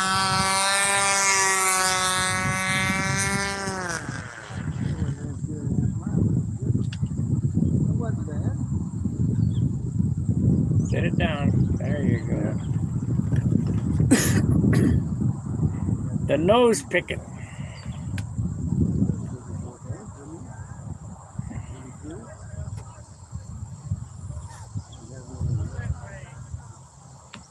At least I know that battery doesn't make the phone hum. You're figuring it out. It's how to figure it out. Just keep trying different stuff till you get what you want, I guess, you know.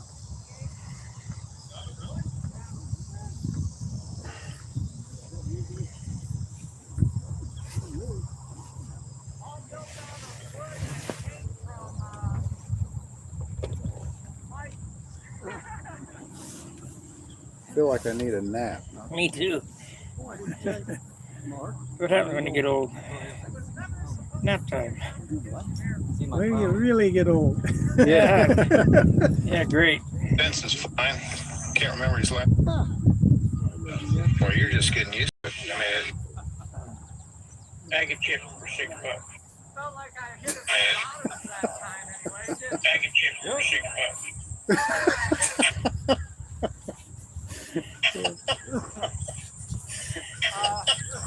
That thing picks up the sound good. Oh, yeah. That thing picks up the sound good. Not yet.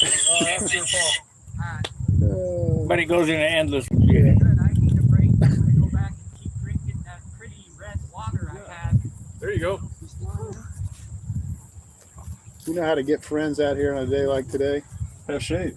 Well, I didn't quite get that perfect shut off this time. But it was close Bring the enough. shade, your friends will appear. Drink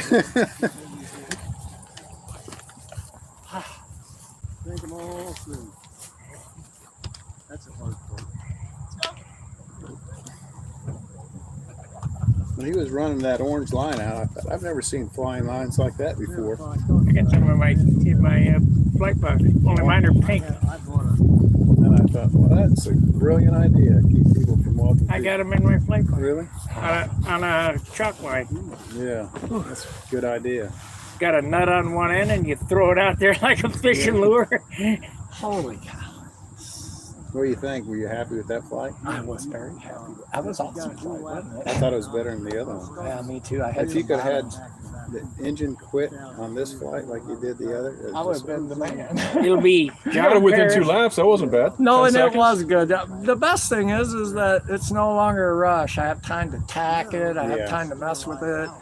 And it doesn't run over, so I just fill and go. It's no-brainer. Perfect for a guy like me, Sparky, because if there's any thought involved, I'll probably screw it up. So,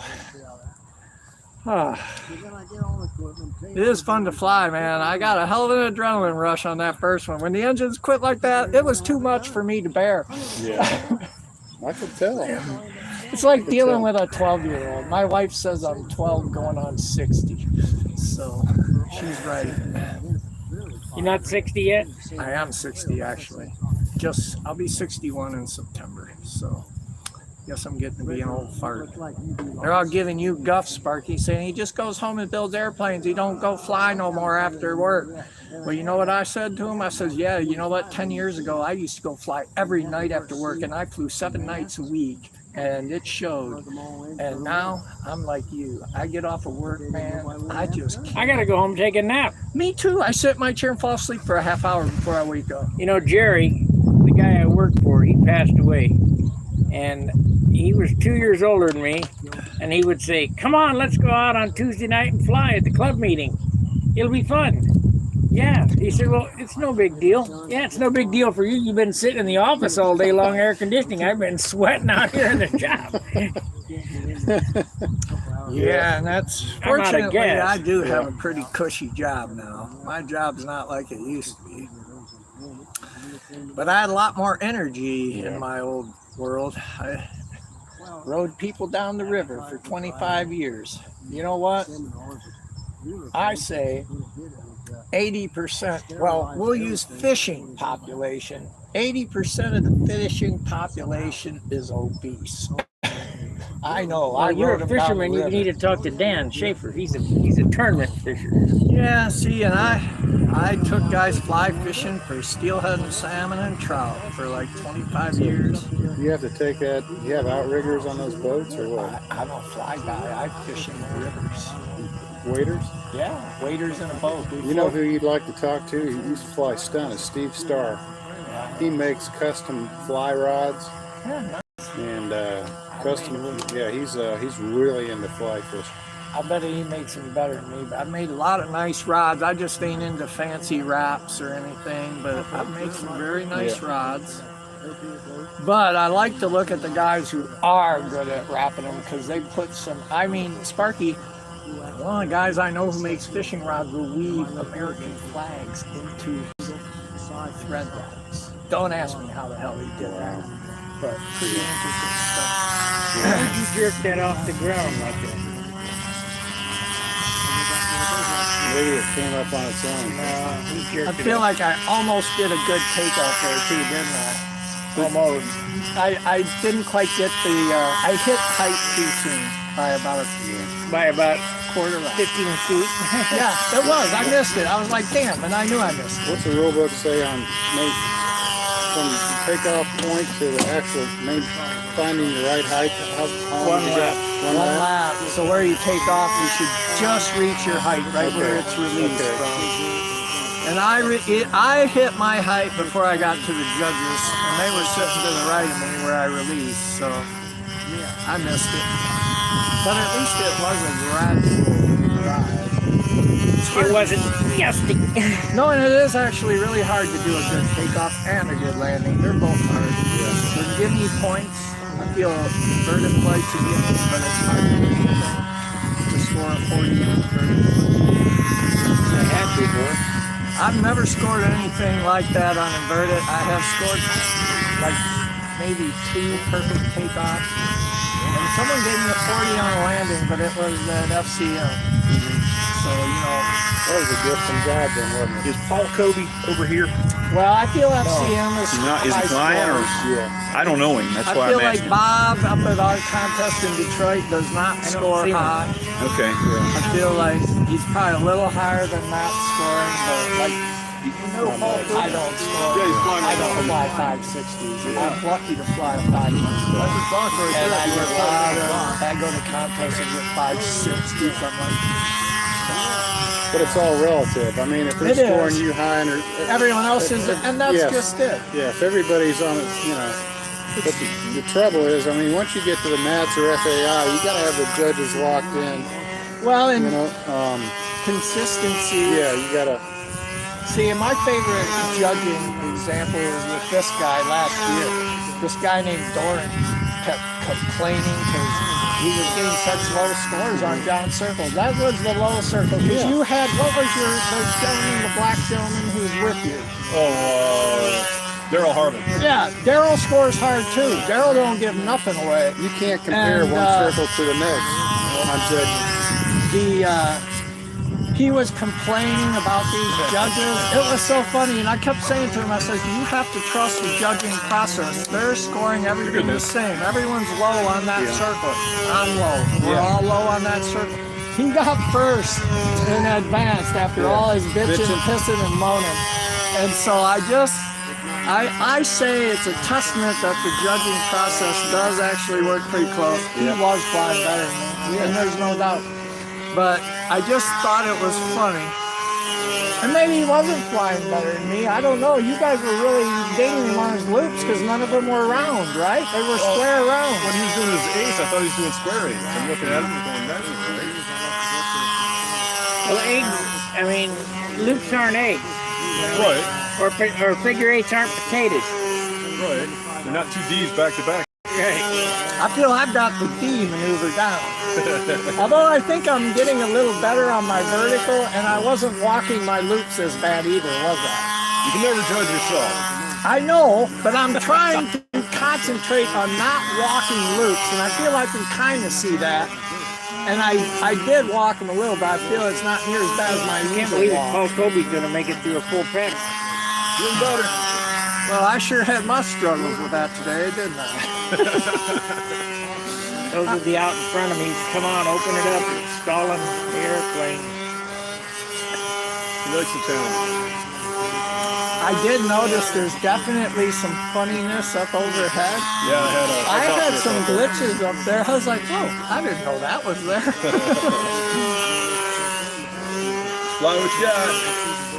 No, and that airplane just went right around. And when I was kind of figured out what was going on, I got better. But You were a little slow that time. You were only pulling about 5.4555. yeah. I was concerned you weren't going to make the whole thing, but Well, it was a little squishy over the wing over.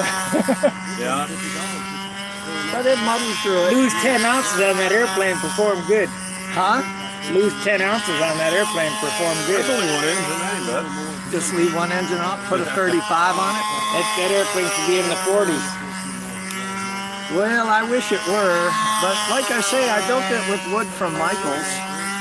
I mean, I never intended it to be anything but a demo plane. I was going to use it at a fun fly I always went to. And I thought, oh, it'll probably do a loop, or, it'll loop. It'll maybe fly upside down. I didn't think it would turn enough to do anything else. You got time. As long as it comes out in the next 5 hours. Turned out pretty good. I feel it'd be fun to do a full-bodied version. I bet you with molded skin and some... Ask Wendy. Huh? Ask Wendy. He did it, didn't he? Yeah. That was your last profile. Wow, see, I told you I don't deserve those scores. Hey, yeah, man. Good flying, man. Hey, I enjoyed flying with you guys today, man. This was fun. It is fun. I will be back on the next one for sure. I'll be here tomorrow. I'll be here tomorrow. I'll be helping out, running scores or tabulating, whatever they need me to do. Do you live in this area? Right now I live in Winston-Salem, North Carolina. Oh, okay. So We used to live in Troy. I helped build the Abbott plant up here in Tip City. Oh, okay. So I was part of the construction team on that, and then when we got ready to produce, I said, hey, would you pick me to work in quality? I was a quality project manager most of my career. So new products that would come in, they'd have to run through me first. I'd make sure we had first of all, can we manufacture it? And if not, feedback to the project team. We need new pumps. We need new whatever. You know, there was one project where we had. Sorry, Kurt. That's okay. Let's go. Oh, you're up. Jeez, Go, man. sorry. Go. Why? Do well. God, I'm such a plate. Thank you. Here, we got paperweight. We can just throw those on. Let me see one. Hold on a minute. You got them both. Yeah, look at them both at the same time. here, but I'm not even here. Oh, that's not good.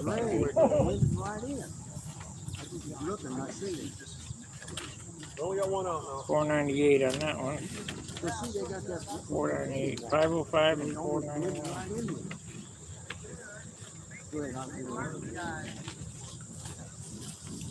They need a stapler over there. Yeah. Oh, that's a big score.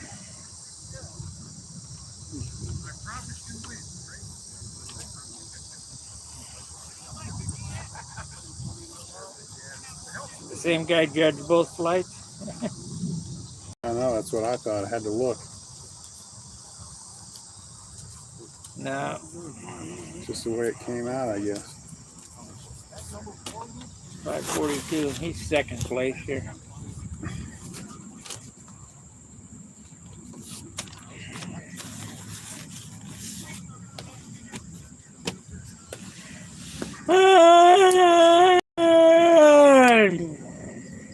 A lot of firewood out there. Should have been here before the tornado came through. That was all solid trees. Just like a forest? Huh?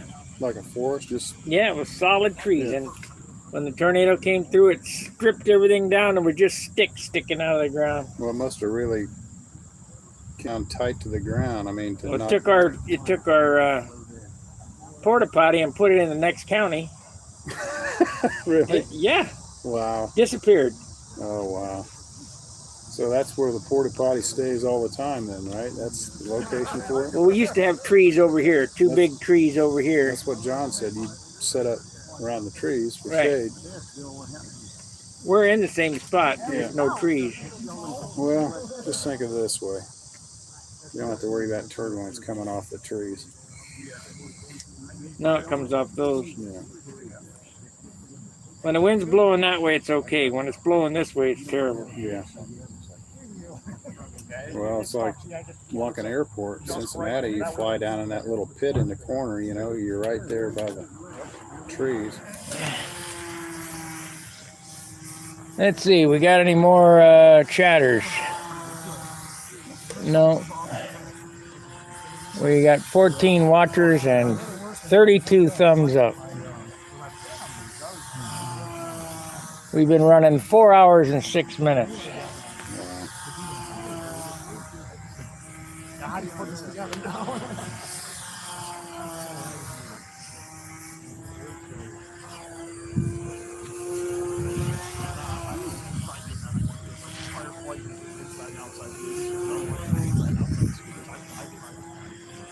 I feel like the score's like that on the twin. That's why I should fly tomorrow. Yeah? You mean in the Pampa classes? Yeah, why not? I've won with that airplane in Pampa more than once, I think. Do you need to get out of the sun? The Sun's coming around this way. Yeah, we got sun, don't we? Ha, thank you. Let's see what I did here. I'm actually kind of curious about my... that's not a bad score. I'm scoring a lot higher, but I'm scoring a lot lower.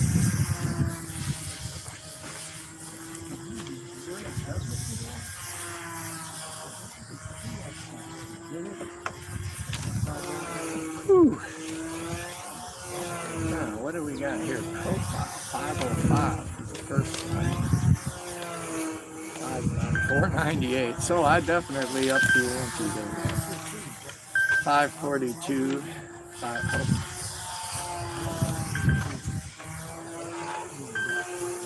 Yeah, Bill's scores I feel pretty realistic scores.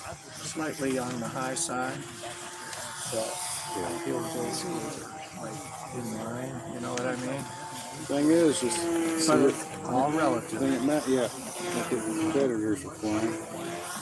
No, and see, that's just the whole point of what my whole thing was. As long as the judges score consistent, and then it's fine. It doesn't matter whether they're low on every, as long as it's consistently low. What you hate to see is that occasional halo that gets stuck in there on, and I've seen that on the score sheets too. But You get your $6 sandwich? I usually $6 don't say sandwich, much yeah. because I really don't care. I don't think I've ever complained about a score. Like I was telling Wes, I said, you know, nobody's going to remember what the scores were on a contest. They're just going to remember how much fun they had and who the friends they made were. Exactly. That's why I come. I haven't even been flying much lately. If it were, I feel like I could be doing a little more just by flying, but I haven't been flying. 2 weeks ago, I couldn't even stand in the center circle because I had such bad vertigo. I was like falling. I got up to go to work, and before I went to the bathroom, I fell. Trying to get shade, sorry. Oh yeah, can't go to work like that. Thank you. Yeah, I hate to miss work. Oops. You just got out. My first 4 years at that place, I might have missed maybe 1 or 2 days of sick work, you know, like sick days, and then all of a sudden it's changed. Okay. We'll all get in. Are we all squeezing in under that shade? I feel like we gotta. I think for some reason the shade print is getting smaller. Because the sun's straight up. Is that what it It's is? right over our head now. Okay, I'm gonna have to go over there and get me a sandwich. I guess that's what I need. You better give him $12. Take 2, they're small. All right, Sparky, why don't you tell me how you make such beautiful panel lines? Because my panel lines, I just wipe them off and don't try again. Rapidograph. What is it? Rapidograph. What's that? A type of pen? Yeah, drafting pen. Special ink or just any old ink? India ink for film. Okay. It's a drafting pen that they used to use on vellum. Heard of vellum before. Feel that's a very slippery drafting paper, isn't it? My brother used to draw on that. Well, you lay a straight edge along there and follow the straight edge, no doubt. Yeah, the straight edge has to be shimmed up with cork. It's a cork back straight edge. Yeah. Otherwise it'll wick under it and make Yeah. it fast. Yeah, And that is what gets me up to is the mess right there. I need a better way to get straight line. Cork back straight edge.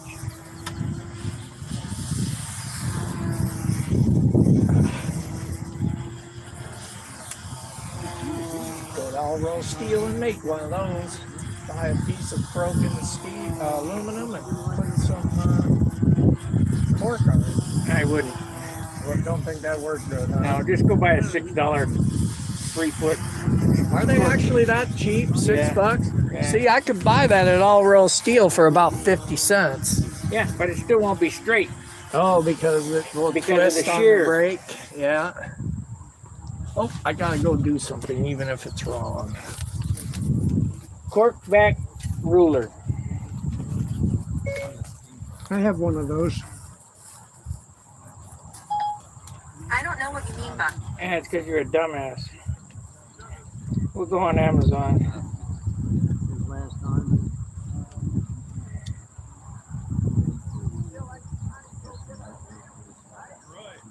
A-M-A. That green one I had in 76 way. C-O-R-K. C-O-R-K. Cork back.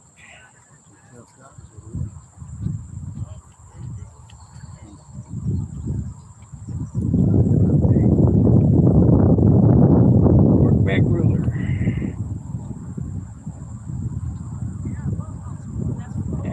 Precision metal 12 inches, $7. Let's see. 12-inch, $9. Prices are going up. Oh, here we go.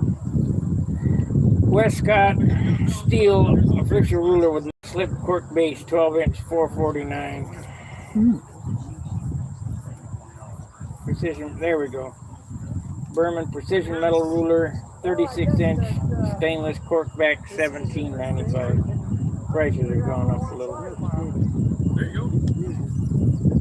Here's a 24-inch stainless steel cork back, $15.99. There you go. I got a 16-inch cork back at home, which works probably for shorter ones. And I bought that just for, just trimming and straight edging. Go on Amazon. Amazon's got everything. Yeah, you know what? I don't like Amazon though. I don't either, except for the stuff gets there to the place next day. Yeah, I know, but you know, it's because of Amazon that we need our FAA license to fly RC. And they're not going to use drones to deliver. Well, it's about time common sense came into perspective there. I thought I was going to get me some free drones. Yeah, and I thought I was going to get free stuff because if you see the Amazon drone flying over your house, you just shoot it down and pick up the booty, man, right? I feel like what we need to do is they're training like birds of prey. They use them at airports. So that's the end of the contest, right, for today? Yeah, we're done. But they're using the birds of prey to actually knock the drones out of the sky, and they train them to come at them from underneath so they don't get their talons in the blades. I don't know how you teach a bird to do that. Thanks for watching. We'll be back tomorrow. We might be back later when I fly this. We don't know. We're done with the contest for today. Fair winds, tight lines. See ya. All right. Ready to get some lunch? Yep. I'm going to go get us. Munchy. Except now I can't figure out how to shut this thing off. They've changed it again.